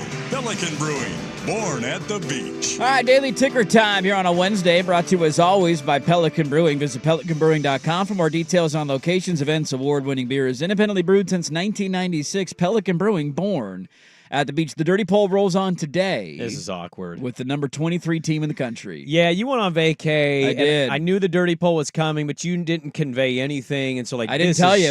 I didn't tell you who was in the top 25. This is very awkward because I just had him on. I mean, at this point, we're just going to give him royalties. Just make him a third co-host. Just give him a stipend for however many times he's come on because he was in studio. You had him on last week. I think we had him on another time when Oregon was going. When we pissed off Nebraska fan, or I pissed off Nebraska fan. Yeah, you were message board dirt. We had him on then, and then we have him on again. So he is now the most recurring guest on the show, probably in history, but definitely for the course of a summer. Josh Peterson of 1620 The Zone in Omaha, our good buddy Josh Tweederson on Twitter, Chasing 3 Hours podcast as well. Good morning to you, Josh. Long time no talk. How are you? Yeah, it's been a while. I've only talked to you guys 4 or 5 times since early spring, but I'm doing great. How are you guys? A lot has changed since then, man. There's a lot has changed this last week. Let me ask you this. I'm going to start with this. We're having a bit of a hopefully we're hoping this technological issue is going to fix itself. So let's keep rolling. We'll see if it does. I am now a new member of the Big Ten. I'm Big Dirt out here, and I'm wondering from your perspective, this change happened. You're an Omaha guy, you're a Nebraska guy. You went from Big 12 to Big 10. Does it feel like home yet? How long did it take? How long is this transition going to take me? Oh, good question. I mean, there would be some Husker fans that all these years later, this will be year 14 for Nebraska football in the conference, that still say, I will miss the Big 12, and definitely people who say, I missed the Big 8, and the Big 8, for those who don't remember, disappeared in 1995. So it's been 30 years since that happened. So it'll take some time. At least you're coming in with friends, right? Nebraska joined the league. They were all on their own. Then Maryland and Rutgers joined and nobody cared. At least you're coming with Washington and USC and UCLA. So you'll have some travel partners on the West Coast. I find them a fascinating team. I was listening to your show last week, and you guys were talking about the odds of the starting quarterback, and Raiola at that point was not the favorite. I kind of laughed at that, like ridiculous. 5-star kid's definitely going to be starting for them. But they're a defensive known team right now, which is interesting with Matt Rule. How much do you expect the offense to improve? Because last year, defense was absolutely lights out and kept them in a lot of games, but the offense is what held them back from making their first bowl game since 2016. Yeah, offense was horrible last year. 31 turnovers in 12 games, which is a ridiculous number. And yeah, exactly. Like when you hear the number out loud, you're reminded it was so freaking bad. So, almost 3 turnovers a game that they had last year. Dare I say it, they will not have 31 turnovers in 2024. I think the offense is going to be better. Last year, Heinrich Harburg ended up starting about half the games. He was a guy in the opener versus Minnesota who was playing tight end. Like they had moved him to tight end. They wanted to get him involved in the offense more. Jeff Sims, for a variety of reasons, fell apart. They had to they're learning the option guys from former Husker coaches. Like they're inviting Tom Osborne to the complex. And like, hey, can you teach us the offense so then we can teach the option to the players? They will not be running the option this year, barring a catastrophe. So I think the offense is going to be better. I'm very much buying into the wide receiver room. They've gotten a couple of transfers. Jamal Banks, one of them from Wake Forest, Isaiah Nayor from Wyoming, as well as Texas. I think those guys are going to be contributors. They have some talented pieces, whether it's young guys at wide receiver, some young guys, or maybe potential breakthrough candidates at tight end. There was an injury to one of the left tackles a couple days ago, and he's going to be out for the year, and he's had a really injury-riddled career, sadly, in Teddy Prohaska. So I am buying the offense being better. Now, I mean, look, they were, 120 whatever last year, so they'll definitely be better than that. The question is, how high can those numbers climb? And then certainly, what does a good year look like for Dylan Raiola, and I think we're all still trying to piece that together, given he's a true freshman and has never started a college game. Yeah, I added Dante Dowdell as well, former Oregon running back, one of the few transfers in the Lanning era, has gone, a guy who they loved and coveted, but he just kind of lost place in the depth chart for Oregon, so he's going to Nebraska as well. We're talking with Josh Peterson on Twitter from Omaha, previewing number 23 in the preseason Dirty Poll, the Nebraska Cornhuskers. Big expectations for them. On the Raiola stuff, I was talking to my uncle yesterday. He said now he makes throws like Patrick Mahomes in the spring game, so there's not big expectations at all on this guy. I am curious, though, to get your thoughts on this. So I've seen you tweet about it. Like, we all assume and kind of know that he's going to be the starter. Like, you bring in a fish that big, you got to play him. Is there any fear? Because we've seen guys in the last couple of years as freshmen without a dominant offense necessarily around them that have struggled. Like Jaden Rashada got the start right away at Arizona State last year, lasted 1 year, boom, he's gone, transfers. Dante Moore, who is now in Eugene, was like the number one quarterback in the country. It did not go well for him at UCLA as a true freshman. He's kind of thrown to the wolves. It's ugly. He transfers. Now he's back in Eugene. I'm just curious, is there any fear of that, of a guy as a freshman losing a little bit of confidence, because we have seen some of those freshmen struggle in that spot? There definitely is. You know, one of the exercises that I know we've done multiple times this year is like, okay, what does it look like when a true freshman starts? What's a good season? How many games can you expect? And, you know, you look over the last decade and a half, and the best guys are the ones who have been at schools like Clemson with Trevor Lawrence, at schools like Georgia, you know, Jalen Hurts at Bama. And it's like, what do all those teams have in common? Well, they're national championship level contenders. They're recruiting 4 and 5 stars up and down the roster. Nebraska's roster is not that. And so it's like, how he's going to raise the floor. Dylan Raiola is going to raise the floor. What's the ceiling look like, though, with, you know, I like the receiver room. You mentioned Dowdell. I don't really like the running back room, and part of it is it's a group of a lot of injured players in their career who are hoping to finally be healthy. And then it's a Dowdell who comes in, and, you know, when that transfer first happened, there was some general excitement, but then it's like, okay, how well is he going to actually perform? What's the reason that he left Oregon? Is it because he was buried on a good depth chart, or is it because, you know, he's just one of those guys that was unable to take the next step in college? And so I know I drifted away from answering about Raiola, but like that's going to be such a big part in it. Is like, who is he throwing to, and how good can these players be? Like Trevor Lawrence, I feel like, I mean, he won a natty, right? So obviously that is the gold standard for a true freshman quarterback. Since 2000, he was surrounded by some really incredible players. Nebraska does not have a roster anywhere near that level. And so what does that mean? And does that also, you know, put a little bit extra pressure on him where he feels like he has to be a playmaker, he has to run around and throw the ball? And does that result in maybe a couple more turnovers than the coaches would like to see? Kind of a random two-parter that have nothing to do with each other. We'll get you out of here on this one. I'm looking at their schedule. Colorado, you don't want to overlook rivalry game. Boy, that's going to be a fun one. Rutgers at home October 5th. Schiano's a good coach. We know that program's at least respectable now, considering what people still make jokes about. The final 5 weeks of the season might dictate everything for them. At Ohio State, home against UCLA, at USC, home against Wisconsin, and then at Iowa on NBC. Are those final 5 games the season for Nebraska in a nutshell? And Ndamukong Suh ranked number 1 best college football player since 2000 by Bill Conley. Still pissed you off that he didn't win the Heisman in 2009? Latter, absolutely. He's the best player that I've ever seen at Nebraska, and he played defensive tackle, and he had 5 sacks in the Big 12 championship game that year. So pretty ridiculous. In the first half of the question, yes, definitely. You know, we have spent a lot of time talking about the long runway, as we describe it, of those first 7 games. It looks manageable as you can possibly have in the Big Ten Conference in 2024. They avoid a lot of the big dogs in the first half of the schedule. Ohio State is really the only big dog that they get in the back half of the schedule. They avoid Michigan, they avoid Oregon, they avoid Penn State. USC is what they are. If you start 6-1 or even 5-2, and I think you're feeling pretty good, but you know, if they can actually do that, what happens in those last 5 games? It's going to be absolutely fascinating. I am someone who does believe that the season hinge maybe is too strong, but I feel like it's a large fork in the road in that Colorado game. I think if you get a win, you really are able to ride that wave. They'd be 3-0 at the very least because they're playing a FCS team after that, and who knows what is able to unfold. You lose that game, and it's not so much like, oh my gosh, the season is lost. I just wonder what it does for the team mentally, because I think they need a win that they can say, look, we got that win, and we got it in a big moment, and they would be able to get revenge against a team last year that took them to the woodshed in the second half. And, it's going to be one of those games where millions of eyeballs are going to be on it. It's going to be one of the rare times that I actually go to Lincoln for a game. I'm usually someone staying on my couch all day. I want to be there because I want to see that atmosphere in person. It should be a pretty special night. I lied very quickly. Dirt is already reveling in being hated. He wants to be the villain of the Big Ten. Floating ducks and docuseries are happening. Rank Oregon. Is Oregon in the top 3 most hated Big Ten teams for a Nebraska fan already without having played a conference game? Ooh, no, I don't think so. I mean, it's some combination of like Iowa, Wisconsin, and then probably Michigan now with all the Harbaugh stuff last year. And I think fans, I've said this, Dirt, a bunch over the last couple of months. I think that fans are in the Big Ten are going to be like really surprised at the iteration of Oregon that enters the league. Like I've said on my show, like I think they're going to win the league. I think they're going to be a championship contender.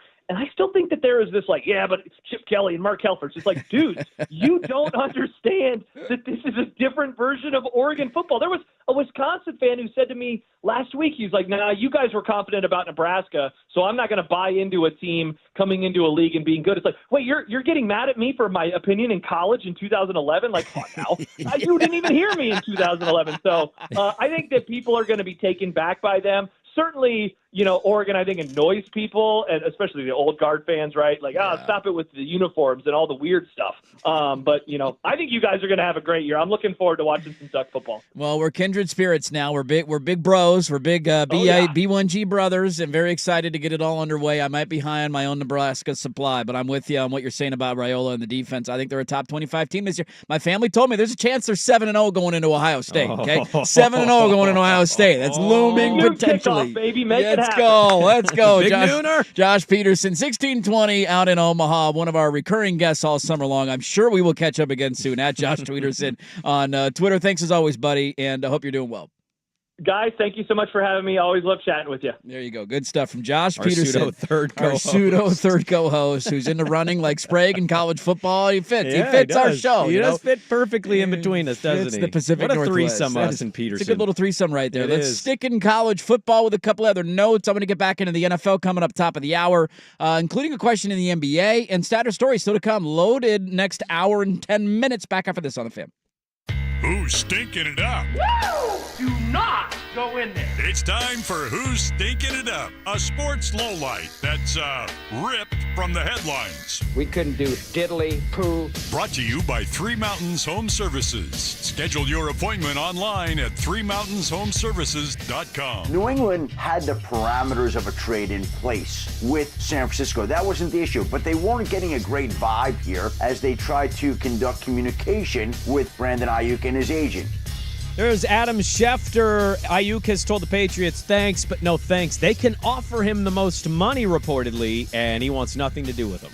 Yeah, that's never a good look when a wide receiver who you can spend a lot of money on who is looking for a new contract tells you, yeah, you know what, I'm good. I'd rather stick somewhere else or I'd rather stick in San Francisco than come play for you. You know who's stinking it up? The Patriots post Tom Brady. Not gone well for them. Brought to you by Three Mountains Home Services. Make your home services delightful. Let the pros tackle those projects you need completed. Schedule an appointment online.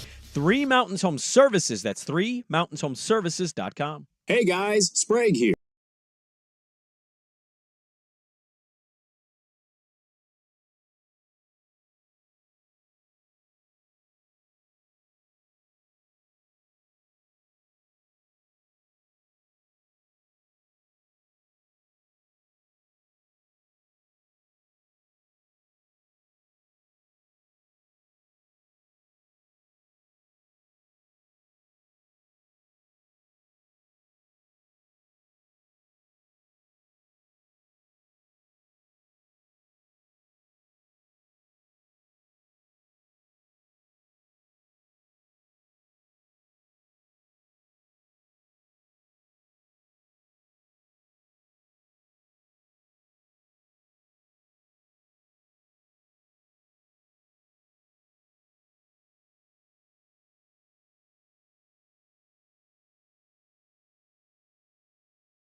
low as $9.99 per month.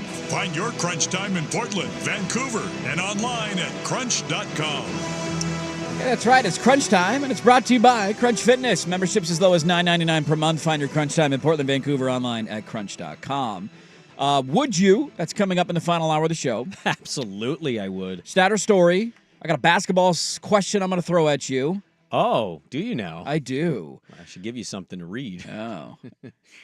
Brought to you by. Brought to you by. So we got a lot to get to. I'm going to throw these at you, and I'm just curious. Gambling Man, a little early Wednesday edition of Spraguing the Line. Bets you like, bets you don't like on this specific topic.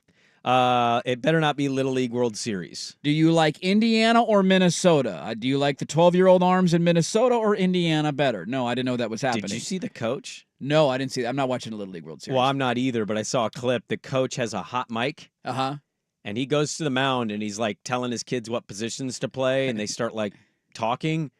And he's caught on the mic on a live broadcast. Little League World Series. They put the mic to hear me, not you guys. Oh, and I went, this is why I hate this. Yep. This is why I hate this. That's not a good look. Yeah. Not a good look. It's not about you, Coach. You're not going to the big. Sorry. These are, according to the FanDuel Sportsbook. I'm curious what, whether you're going to go value play or just like that's easy money. Mm-hmm. These are if you're laying money on a team to make the 12-team college football playoff. Okay. Ohio State is minus 650. Not making anything. Georgia's minus 600. So $600 to win a hundo. Yes. Okay. Oregon is minus 300. There are three more teams that are minus money. Or four more, sorry. Texas, minus 200. Notre Dame, minus 165. Penn State, minus 145. Ole Miss, minus 130. So those are the favorites of minus money to make the playoff. Okay. When you start trending the other direction, I'll give you just three teams, and I'm wondering if you like any of these bets. Alabama's plus 100. These are the top odds to make it. Alabama's plus 100. You can plus money on the Crimson Tide and Kalen DeBoer.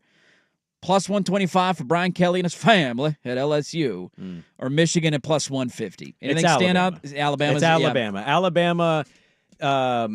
They obviously they get Georgia and at home in Tuscaloosa. We'll see what that game is. I think Georgia. People are going to probably pick Georgia, but I watched 2 hours. Yes, I'm not kidding. I watched 2 hours of Paul Finebaum show. And after Kevin Clark, it was an hour and 45 minutes of, we're going to take a call. Troy, Louisiana, go ahead. Hi, Paul. Where's Reed in Toledo? I miss him. Yeah, Troy, thanks for the phone call. And I'm just like, I am obsessed with this sport in a bad way. Yes, I got issues. Kalen DeBoer. I believe in Kalen DeBoer. I will bet Alabama of those plus money teams all day. Michigan, prove it. I know. Yeah. National champs. Gave you your flowers. All start cheating. People are big on orgy. A lot of orgy excitement in Ann Arbor. Orgy could be great. A lot of orgy excitement. Is he going to have his head coach on the sideline? I don't know. Also lost mentor. Is their defensive just going to pick up where it left off? I know they've got some studs on that side of the rock. Mm-hmm. I'll bet Kalen DeBoer all day. I love that he's kind of going in with a little bit of doubt.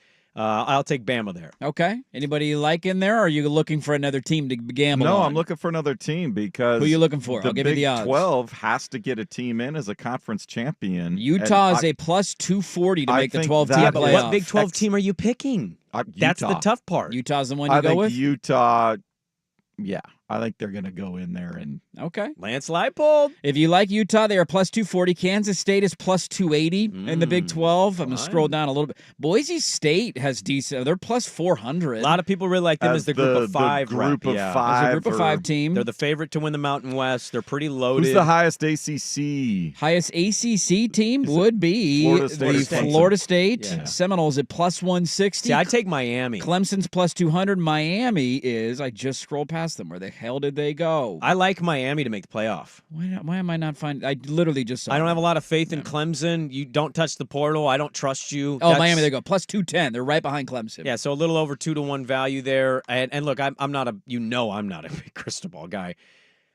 They're they're pretty loaded. Their line plays actually under the radar. Their Yeah. defensive line's supposed to be really stout. They added the Pac-2 backfield, man. They got Cam Ward and Damian Martinez. Yeah, they stole our guys. I can't wait for the nation to discover Damian Martinez. Hey, this guy's pretty good. Where's he been? I've never seen him play before. Same with Cam Ward as well. And I don't begrudge them. Wish them luck. I like Miami in the ACC. I don't trust North Carolina. I'm out on Dabo. And Florida State, I really like Norvell. I've never seen it with DJ, and I saw it last year up close. I just don't see it. Maybe I'll be proven wrong, and he's established enough talent there depth-wise to overcome the loss of Jordan Travis.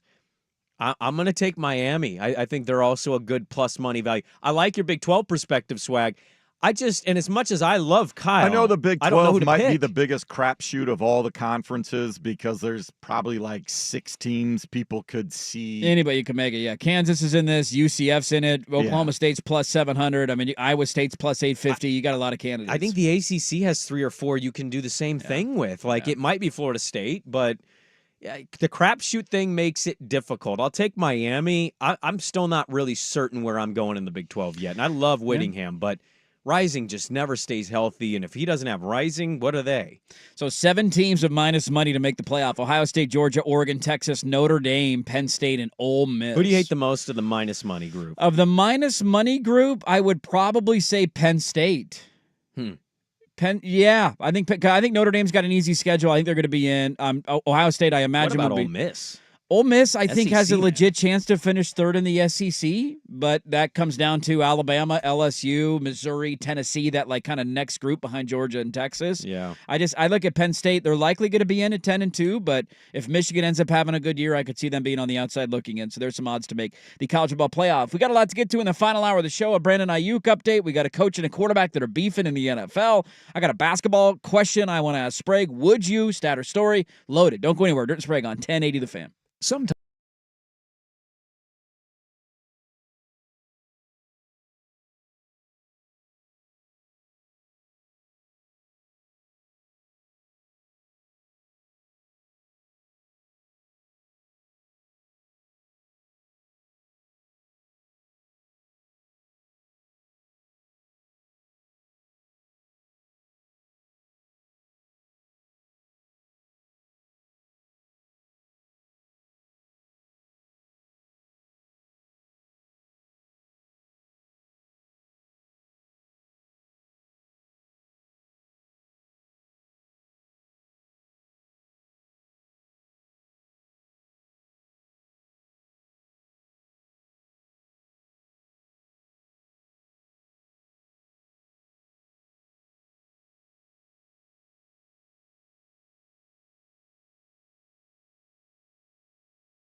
Odyssey Sports Station.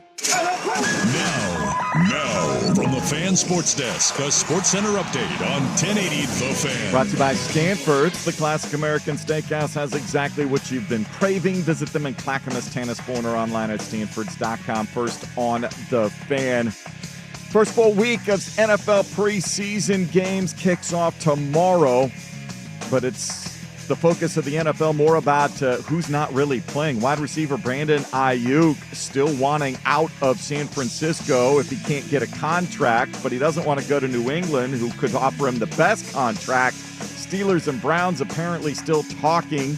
We'll see what happens. 49ers announcing running back Christian McCaffrey going to miss the next couple of weeks of training camp with a strained calf muscle and will not play a down of preseason action.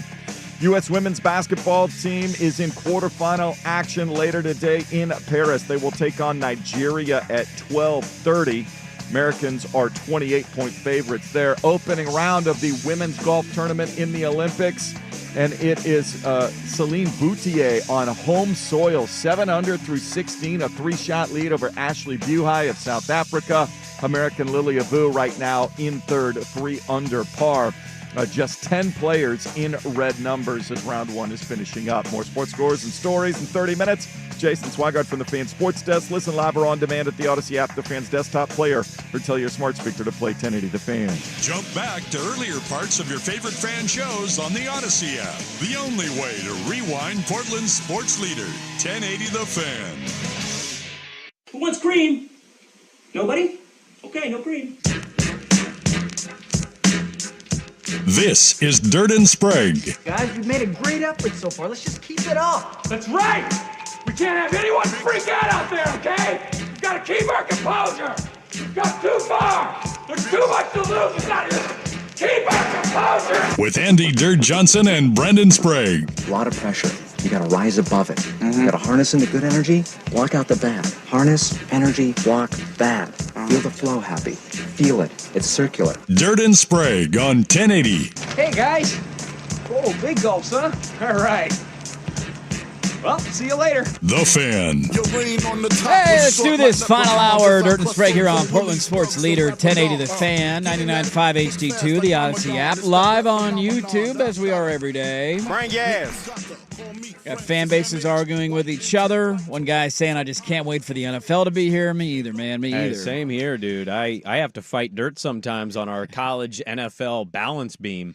Speaking of which, it's like American Gladiators. It is. Giant-ass with the pugil sticks. It is. Yeah. We're poking each other with our sticks. Do more people reference those as big-ass Q-tips than, what'd you call them, pugil sticks? Yeah, the pugil sticks. I think they were actually called Q-tip sticks. I would go Q-tip sticks. That would be my they look like. Frame of reference. Large Q-tips, but to each their own. Mm-hmm. Speaking of which, you're going to get what you want here. How about a little NFL talk, huh? You want a little NFL talk? Kick out the final hour? Sure. A lot of interesting storylines every year in the NFL, and I've been over a few of them that are the most interesting to me. One team that has kind of flown under my radar a little bit until a report came out this morning from ESPN, which is always a good sign when we're on the brink of kicking off the first full weekend of preseason football, and we are, about a month away from the start of the NFL season. Mm-hmm. And it is about the divide in the Philadelphia Eagles locker room between Nick Sirianni and Jalen Hurts. It's always good when it comes out. Fall camp is underway. Basically going through last year how things unraveled for 10-1. We remember how the season ended, an embarrassing playoff loss. They were kicked in. They were curb stomped by the Tampa Bay Buccaneers at a playoff game. Well, they were kind of that against everybody at the end of the last half of the year. Even the Jets beat them. Completely collapsed. And this goes into kind of the dynamics in the locker room and about how the relationship became incredibly strained. And ESPN spoke with several sources who detailed a prolonged strain between Hurts and Sirianni during the 2023 campaign, with one source with direct knowledge of the dynamic describing the relationship as fractured and unhealthy last season. At the root of the divide, a disconnect in offensive visions, with what a team source described as a lack of full respect for Sirianni's X's and O's chops. So all of this positive news, again, as training camp is fully underway. Now, the story begins with him giving a speech to start training camp to the team about how last year was on him, and the players raving about how that showed leadership. we joke a lot about Mike McCarthy in Dallas and it being a dead man walking, and like we all know how that's going to play out. They're probably not going to win in the playoffs. It's his last year on the deal. Last year on the deal. Is he going to get an extension? I mean, he's the Chauncey Billups of the Dallas Cowboys. We all know the future and what it looks like. This is another one that I feel like is completely flying under the radar of a team that just cratered last year. Now, maybe they get back to where they were 2 years ago. They were a number of plays away from beating the damn Chiefs in a Super Bowl. You're right. And how crazy the history revision is if they win that game, but they didn't. Last year was bad. Just the footing of Sirianni in Philly in a city that will not put up with subpar efforts from there. They fired Doug Peterson 3 years after he won a Super Bowl. Yeah, definitely. You lose an all-pro best center in your organization's history, you absolutely get better. I mean, the track record on that is dynamite, not to mention the receiver who you have made the second highest paid wide receiver this offseason. Pretty much having an attitude problem all of the end of last year. Yeah, that's all going to work out well. It hasn't been the same since Gannon and Steichen left. Yeah. Look, I'm going to push back not on anything you said about him flying under the radar. They're Philly. I mean, I think it's just for me. Like, it's one of those storylines that I haven't paid a lot of attention to, and maybe it's because I'm in my different bubbles and my different silos. I think he's on the hottest of hot seats in the NFL. You can throw anybody else on a hot seat. He's just as hot as anybody. They start off poor. I won't be shocked if he gets fired. I don't know where he's at on first coach to be fired. Ooh, I'll look up those odds. I think they're too talented to be in that spot. If he does, I mean, that you're talking about not only relationships with Hurts, that whole organization, that locker room relationship has completely cratered. And you can make a point it did last year.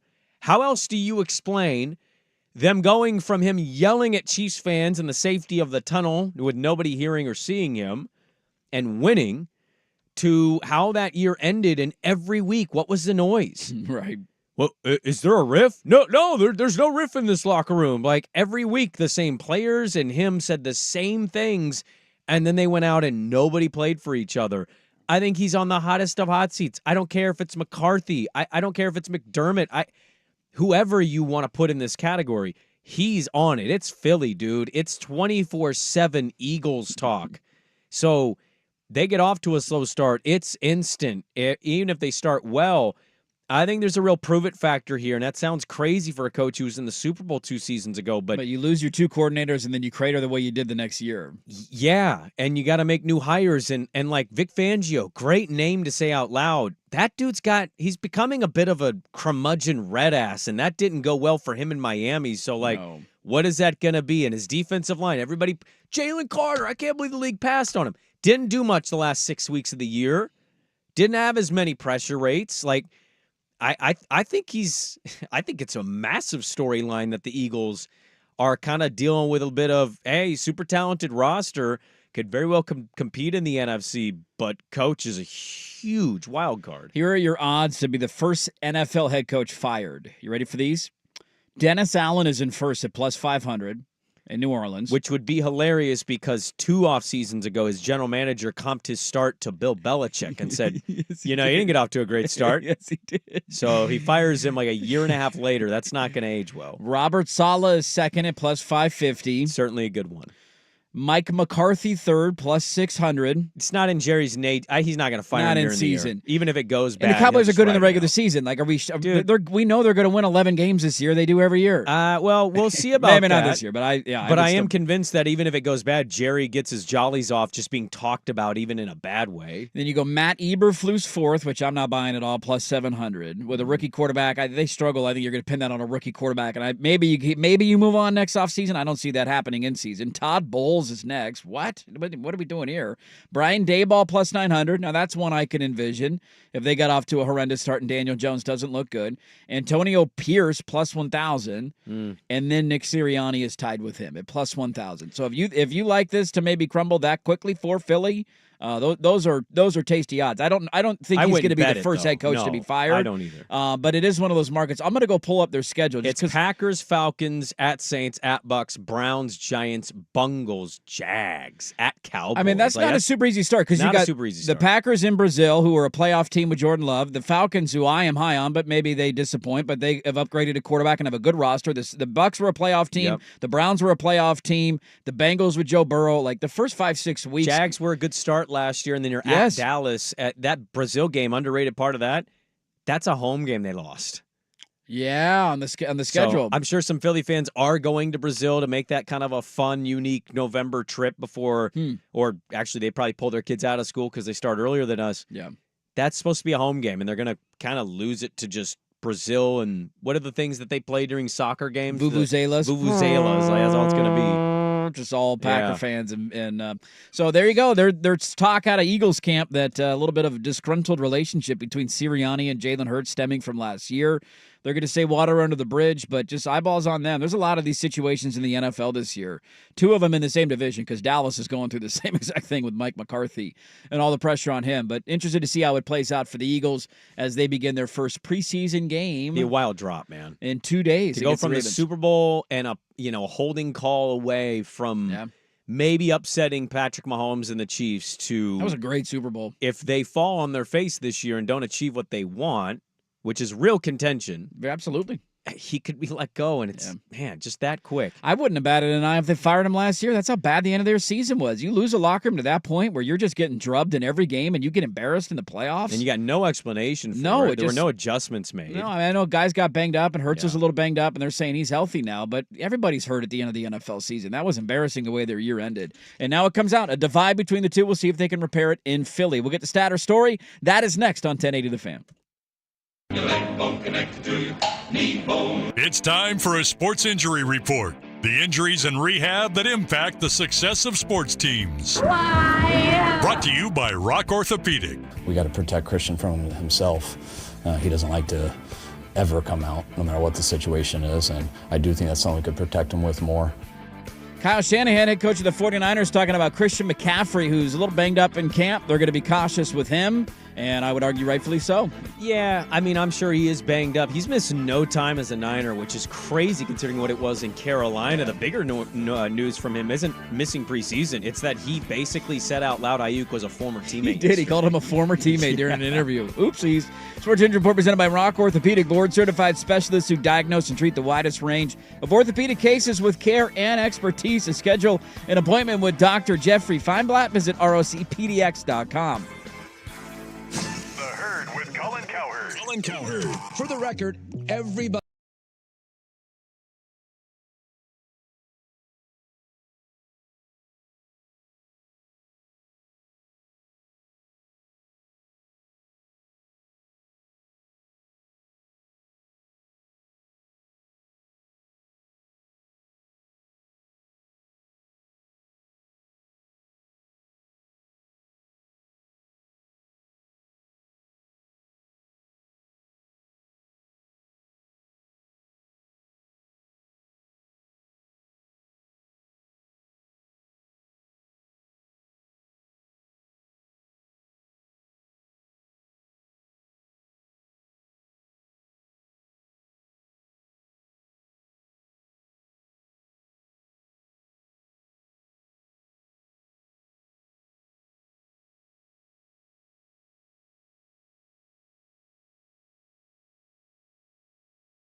there's 6,127 students at Adams, 58% of which are girls. So that's 7,107.32 boobs. Break the news. Ladies and gentlemen, can I please have your attention? I've just been handed an urgent and horrifying news story. Is it a stat or a story? Evidence based on olfactory prowess is inadmissible, in case you didn't know. This is Stat or Story, a monumental judgment call with Dirt and Sprague on 1080. Come on, don't mess. The Fan. All right, I got a hodgepodge of randomness I'm going to throw at you at the bottom of the hour. Will you watch? Would you? Both going to get thrown. And a basketball question for you. Okay. So randomness coming up in a little over 10 minutes from now. It is Stat or Story time. Would you like me to begin today? Go ahead. Okay. You seem very eager to. Your number, ladies and gentlemen, is 304. Okay. 304. Okay. Now, I'm doing the stat thing, but it stems from a story. God, can you get... So let me play the game. Hey, if you want me to do stat or story, I'm going to do it my way, okay? I'm picking up a mantle. Hard time grasping the concept. I'm doing more work that I didn't have to do before for this segment. I'm going to do it the way that I want to do it, okay? That's how we're going to do it. You're not mad at me. You're mad at your dad. 304. Is it the number of yards that Brandon Jacobs ran for in high school after snorting a line of cocaine before a game? Wow.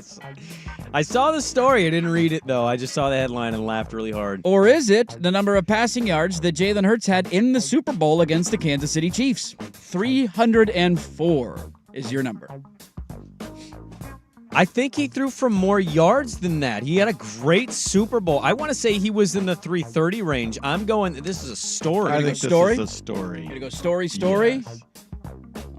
Where's my it's the left. No, it is a stat. He threw for 304 yards. Yeah, he had a good game, though. He was his, great. Fumble, He had the one fumble that was a scoop and score fumble. He had 304 yards, one tutty, no picks, completed 71% of his passes. That was 38-35. Great Super Bowl. This happened when Brandon Jacobs was in high school. He said he was doing a random podcast interview, and he said he had a random teammate just say, hey, man, I got some of that white girl, I think is what he said to him in the locker room. And Brandon Jacobs was like, all right, sure, why not? He had never done cocaine before. Took a line of cocaine, and this has to be the most horrifying thing for a high school football player to ever imagine. Him on coke? Brandon Jacobs is one of the largest running backs ever. He ran for 338 yards and 4 touchdowns in that game, and terrified kids forever who had to try and tackle him. I'm going to give you a hot take. Underwhelming. 338 on a line of coke. Tyner was doing that sober at Aloha. Like, with coke with Brandon Jacobs' build, it'd be like 500 yards. Where did Jacobs play high school football? I don't. That's a great question. Let me look that up. I don't know where he's from. Boy. Tyner did that against my Pacer defense. So let's not. He did that every week. That was some Lake Oswego boys out there.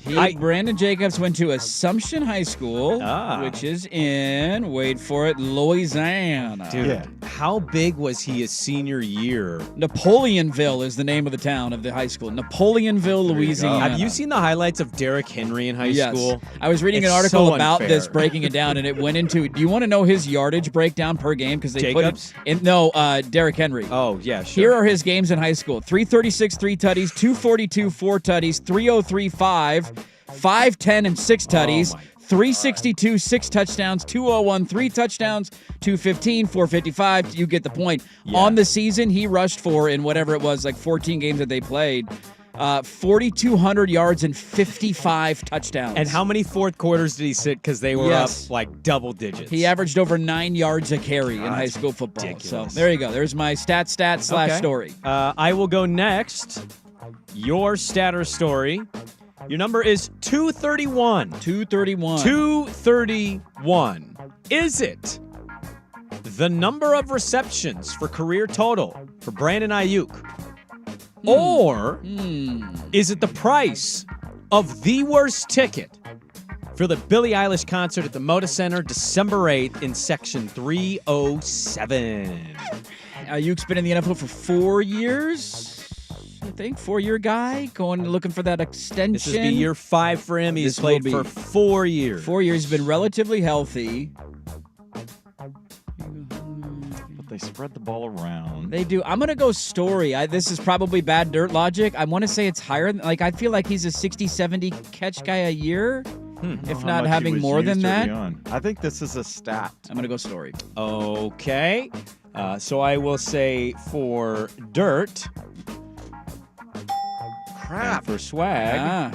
I'm much better when I just dole it out. Your logic was actually right. Was it right? His best year was, well, statistically last year, but 2 years ago he had 78 catches 78, okay. for over 1,000 yards, 8 tutties. Last year, 75 catches for 1,307 tutties. He was a pretty big impact guy as a rookie, too. Not 1,000 yards, but he played decent, didn't he? He's got 269 career receptions. No, this is indeed a story. Section 307, the top of the Moda Center.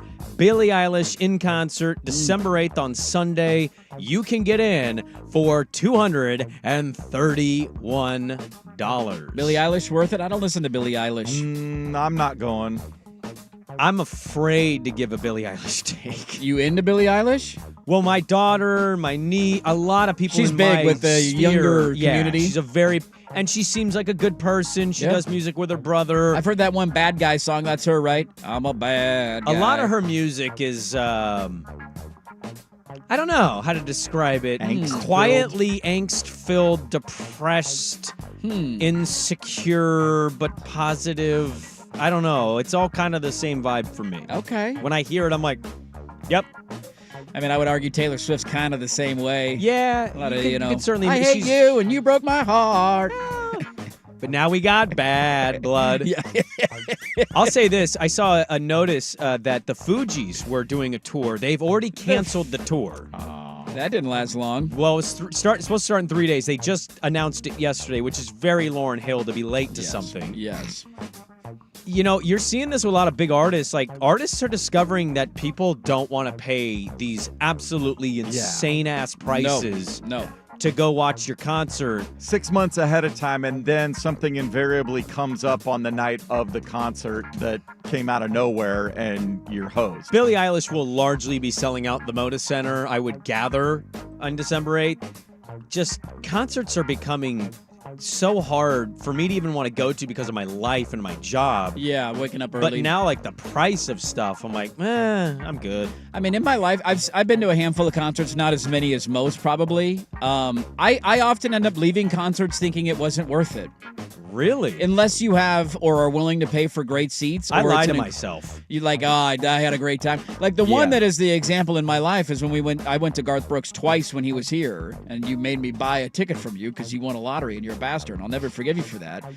That show was. Did you want it for free? That I did kind of want it for free. Tickets? I wanted it for free. You know, Garth Brooks guy. Boy, you held that on for years. But that was worth it though, wasn't it? Like that was a worth show when you get done, you're like, I need a cigarette. That was great.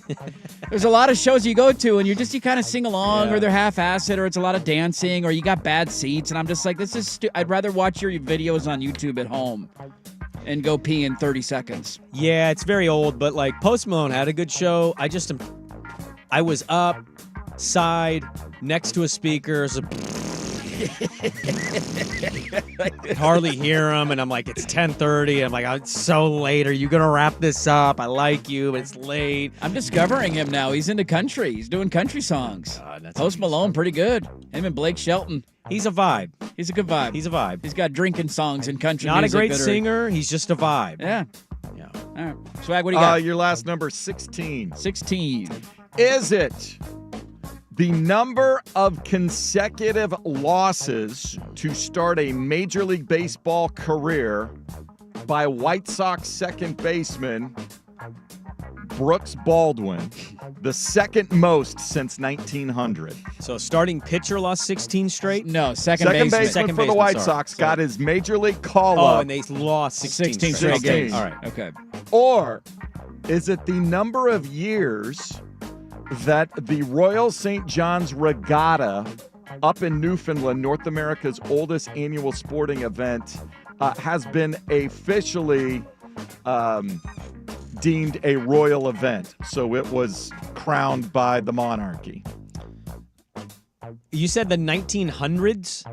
16 straight. I mean, just how many teams in Weren't baseball? the Sox a good team back in the early 1900s? Just how many teams have lost more? How many more than 16 game story. losing streaks have you had? I'm going to go stat. It is a stat. Look at that, 3-0. I'm riding a heater. Yeah, Getting a lottery Baldwin got ticket on my way called up home. during the 21-game losing streak that Well, you ended can't be last 3-0. night. Yeah, 3-0 or You 2-0. did. I had mine right too. I would have guessed it right. So yeah, Yeah, cocaine story right up your alley. consecutive games lost to start a career, second longest by any player in a debut since 1900. So welcome to the big leagues, kid. So yeah, no, today is National Regatta Day up in Canada.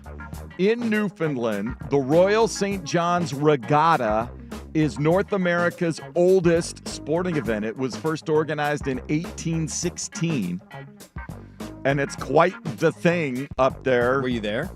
No. The regatta. What is a regatta? Boat race. Boat race. Oh, Okay. okay. So I just know slapshot regatta. That's what I know. Nope. The best time it has been held every year, other than when a monarch has either died or been newly coronated. And obviously there was breaks for world wars. COVID was the last thing to break it up. But no, it's crew races. So think of crew up there on Montlake Cut, that sort of thing. We row crew.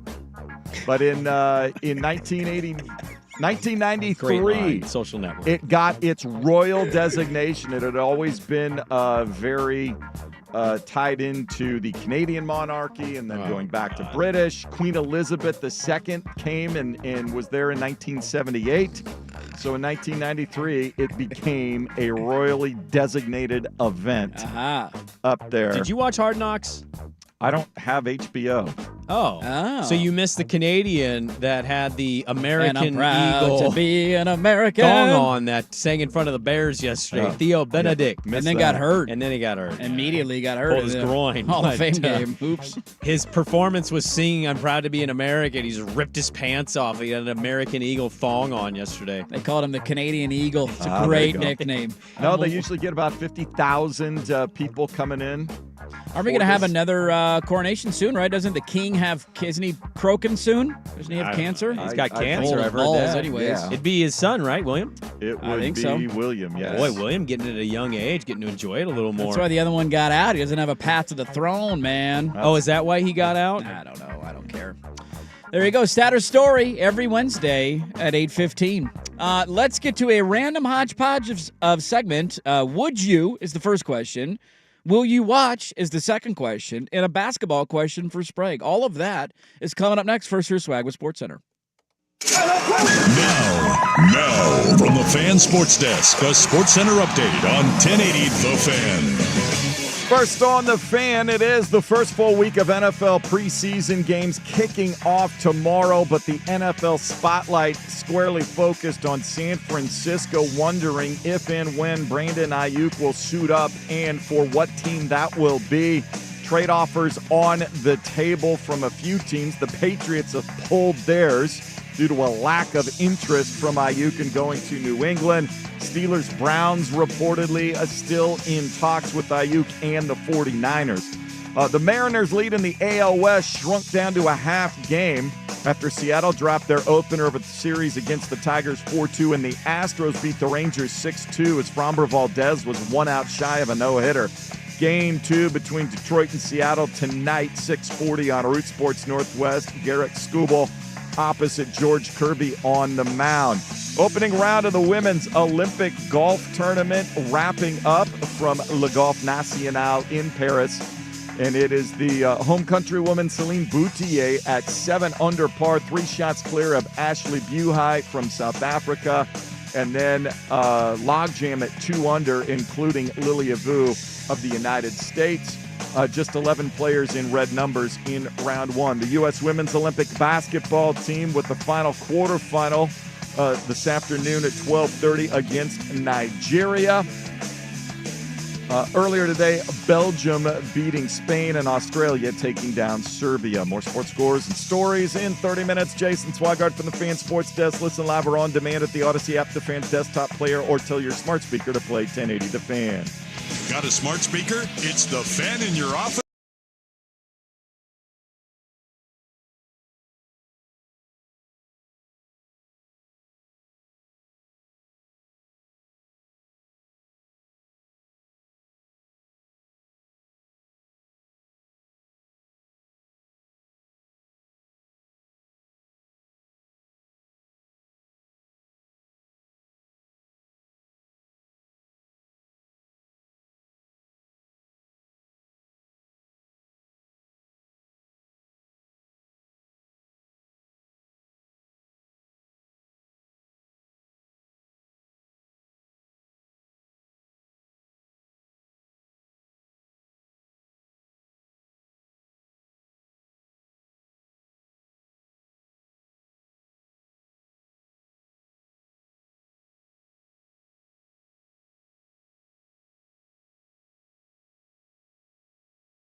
This is Dirt and Sprague on 1080 The Fan. All right, a lot of thoughts coming in on concerts. Yeah, concerts. Where are we at? Are they People fired up. overpriced? The ticket bastards ruining the concert experience. Ticket sales are on a sliding scale depending on demand. Plus, they have about 70% of the venues across the U.S. Hopefully, the DOJ breaks up their monopoly and they're dipping their balls into the resale market. Government, step in. Help us. They need to, man. It is ridiculous. One So listener dumb. said, where did it go? I mean, like, do you? Let me ask you before you read this, and Yeah. maybe this text will actually help it. I'm kind of. I don't even check schedules anymore. And I look, don't. You I can can't tell you certainly last say, time I went to a show. Sprague, there's more shows than just the motor. You go to the Rosa. Yeah, I know. I've gone to those venues. Even those tickets, I'm like, damn, dude. Yeah. Like, I don't know. I just.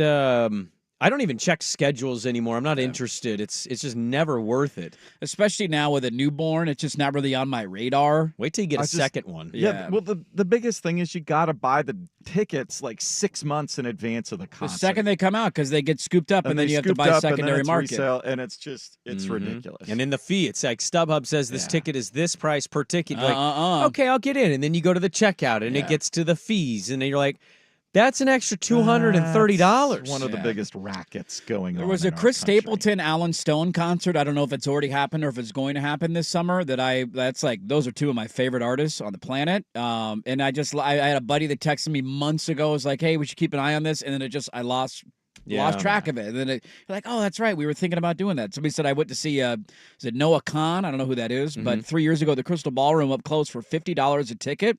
Saw him again a month ago at Ridgefield Amphitheater, $400 a ticket. That is just ridiculous. Wild stuff, man. 50 at front row is worth it. I feel like comedians are also getting in this realm. Like, you go to our local comedy clubs like Helium. Sure. Yeah, you can get a good deal. But like Gillis was in town, and I forget where Keller I think he was at.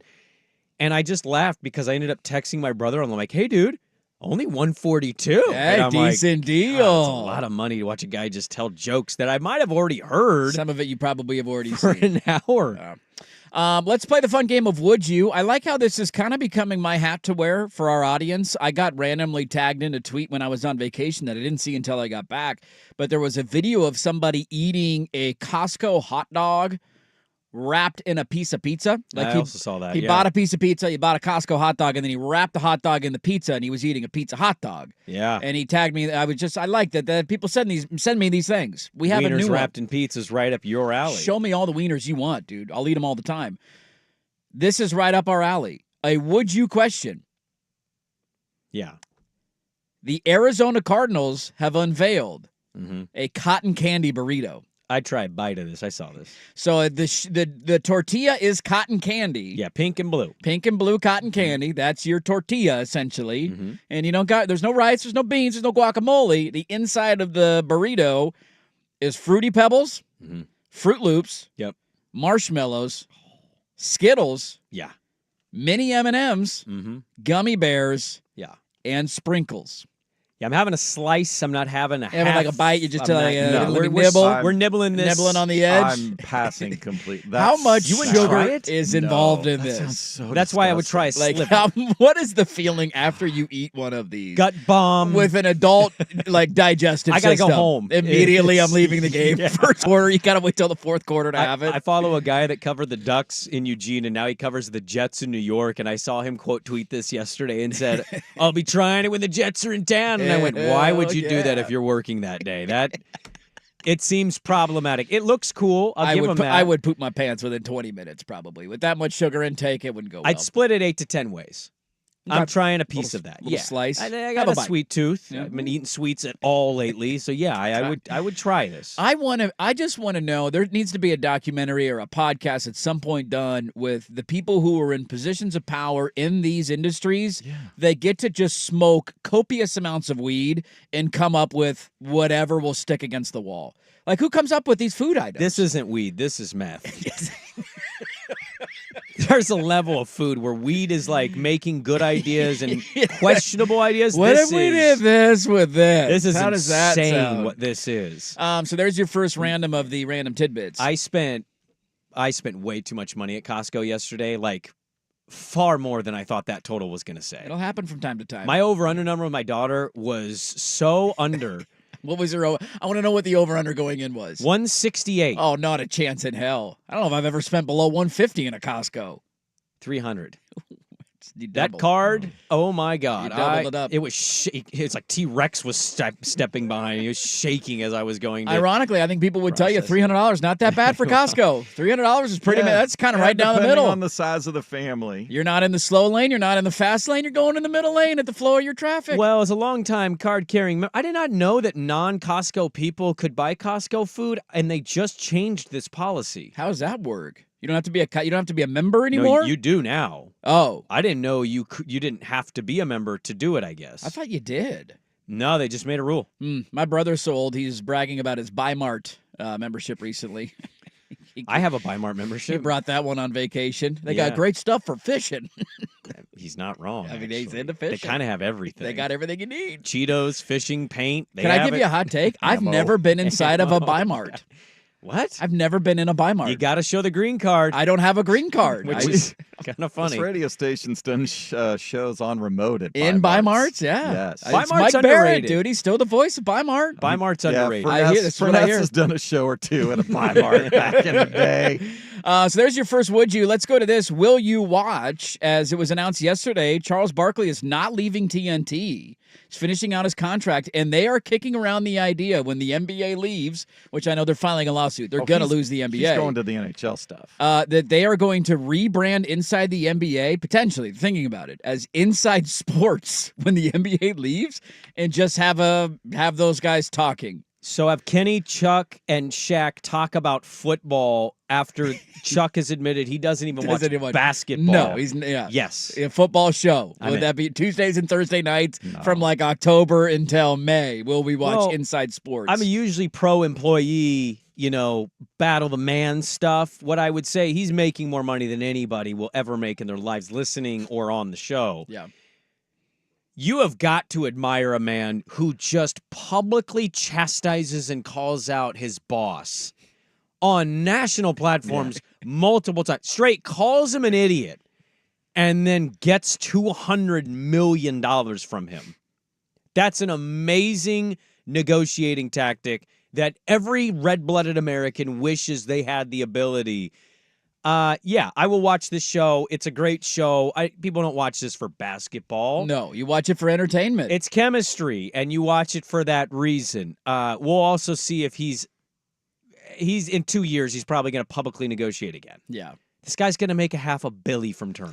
Probably will. He's finishing out a 10-year, $215 million contract. I think he's got 2 or 3 years left on his deal or whatever it is. They are going to find a way for him to have some sort of segment or something on their NHL coverage. He's already kind of he already is on it. Yeah. But I mean, they'll carve out something specific. He'll be there every week or whatever. They need to put him in goal. How great would it be? He probably would get hurt in skates, but I need to see Chuck in the goal. I just don't know how long he could stand up. I think he would fall over too, yeah. Bad knees, old NBA player. It would be hilarious if you see a rating spike of them doing post-game shows on it. It's like when we used to do Blazer playoff post-game shows, but we didn't air the games. Remember early in our career? We fought for that. We would do the post-game show, but it was always this weird, you have to flip it over if you want to listen to the post-game show. Us. We're coming up next. I hope they do this to the big ESPN games if they're shoving Stephen A. Smith down our throat, of immediately following the game on ABC or ESPN, flip over to TNT and our post-game show will begin, because I'll change the channel and watch it. I know that. I didn't get to my basketball question. I will throw that at you in the final segment of the show. Is it involving a Laurie? Because, man. No, he got an paid. answer for you. Laurie Marketing got paid today, huh? God. A lot of money? Paid. A lot of guys in the Good NBA are thing to getting be paid. with the team that has massive cap room and can't attract free agents. Is also a what in Utah. It makes, The people are speaking that $300 normal at Costco. So you're usually really, because below that's normal. not my normal. For a family of 4? For a family of 4, I feel like 300. Do you go once a month or once every couple of weeks? I go to Costco 3 times a month, and I usually have 4 to 5 things that I know I'm buying. That makes more sense. And if you're I'm going not a big shot. You see my card, it's never what other people's is. Yeah. Yesterday it was, and I way underestimated that total. If you're going 3 times a month, then that's a little high. Because that you end up spending about $200 each trip probably. So you're going like $600 a month. I feel like most people go do once a month, load up on everything. Oh, I don't know if I'm spending $600. Where it's $600 a month. You don't think you're doing You much? are? No, not a month. No. Okay, because I will at some you point and your probably. wife, largely. Teddy's not benefiting from Costco yet. They got good meat, man. They. I like their meat. Yeah. They got good meat. Okay. I like their meat. People are speaking as well, saying I'm out on the cotton candy burrito, but sign me up for the pizza wiener. The pizza wiener, I'm all in on. I'd try the pizza wiener for sure. I would try a bite of the burrito. You I would don't too. you? Right? Like those are all good candies. I would too. And then you say, okay, it's a bit much, too sugary. I'm good. Thanks for that. I experienced it. Yeah. Just to test it. It's like sampling the 9 and 9, Dip the a toe in hot the dog water. beer thing at a ball game. I would Right. never ever do that. I don't understand people that do that. No. I'll do maybe a 2 and 2. 2 and 2, 3 and 3. Huh? Give you a 3 and 3. I got a taste of it. yeah. Well, certainly if I was going to do the 9 and 9, I wouldn't do it at a ballpark because one, that's like $150 or something. Very just on expensive that. night out. I yeah. would do it at home. And if you start barfing up hot dog chunks, you want to be in your own Exactly. bathroom. Man, I saw a guy get it done by the 7th inning, and he didn't look phased. I'm like, Was he you like are built different, sir. 350 or something?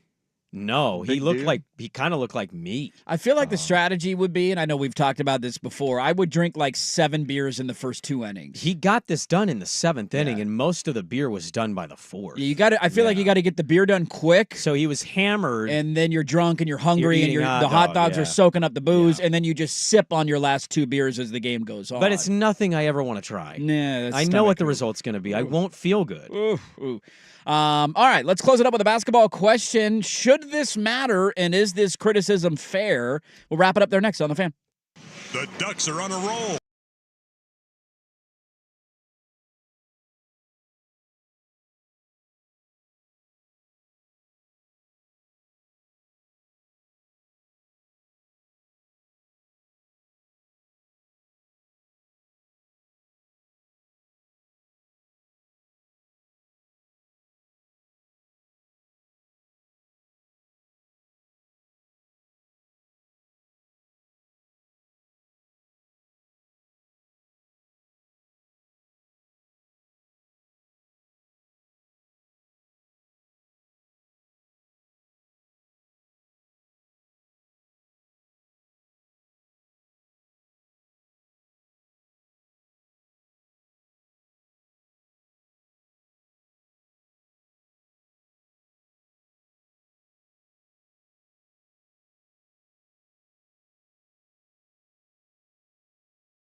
This is Dirt and Sprague on 1080 The Fan.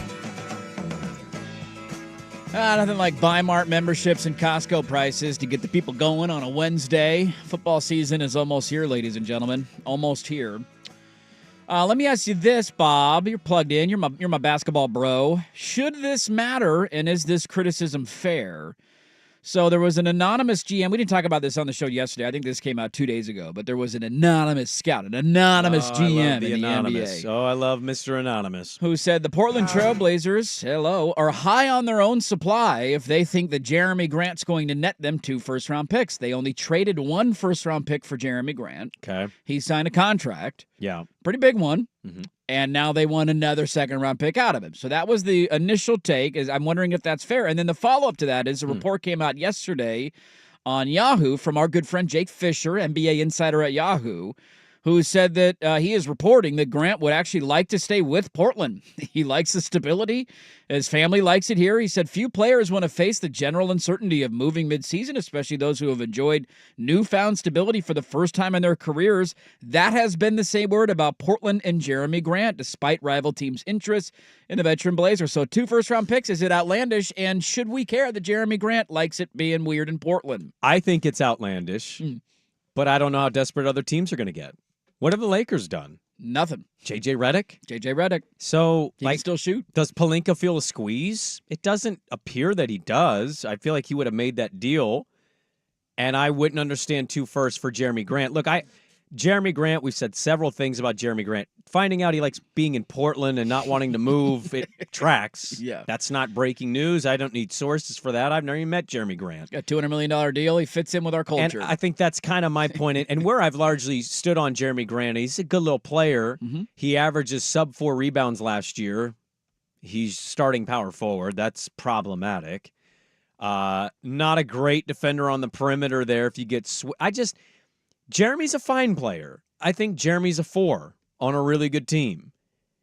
And he doesn't also come off as like mandated to be super competitive team guy. Yeah, I think that's fair. I don't want to make it sound like a negative. You can certainly view it as a negative, but some guys are demanding to win at all costs and demanding to be on a good team and always want to win. And I think him signing the deal and that sourcing and that reporting and taking photos and real interesting outfits at Taquerias pretty much tracks with dude that got paid $164 million and is just cool living his best life. It's funny. And there's nothing wrong with that. No. But it's the one reason I would never trade 2 firsts for him is like, right. I don't think he cares that much. I think he just wants to play, get paid, live his best life. It's funny how sometimes you could say something like that and it's viewed as a major criticism when so many people are like that. And I might even be like that. Like, so you get paid in your job in your respective industry and you've made it and you're successful and you know that you don't have to live and die on every day or every paycheck or every next negotiation and you're set. Like, a lot of people in that spot would be like, you know what, I'm cool, man. I like it here. I fit in. I got $200 million. I'm doing good. Unfortunately, I think he's going to get traded. I mean, I hope he gets traded. I hope this doesn't matter. I don't care if he wants to be here or not. I don't really love that for understand the point of Jeremy. keeping him. It but doesn't make sense with a rebuild, but, you know, I digress. Lauri Markkanen got paid today $238 million, and I'll just tell you. A lot of money, Bob. Good player. You're going to need like 2 other really good players for that guy to make you a true contending winning team. So good luck to Utah. Good luck, Utah. Hopefully it takes him out of the tank sweepstakes. That will do it for us. If you missed the show, go check the podcast, 1080thefan.com, at Dirt and Sprague and at 1080thefan. Thanks, everybody, for watching on YouTube. Like the video. Subscribe to the channel. Tomorrow, the Dirty Poll goes to Lawrence, Kansas. The Jayhawks, the Fighting Jayhawks are number 2. Is Rob going to be on the Rob. team? Let's get him on the ticker, dude. 7:30 tomorrow. Number 22, Kansas. Dirty Poll rolls on. Thanks for being a part of our Wednesday. We'll talk to you tomorrow at 6 a.m. Colin is next. Listening to 1080 The Fan.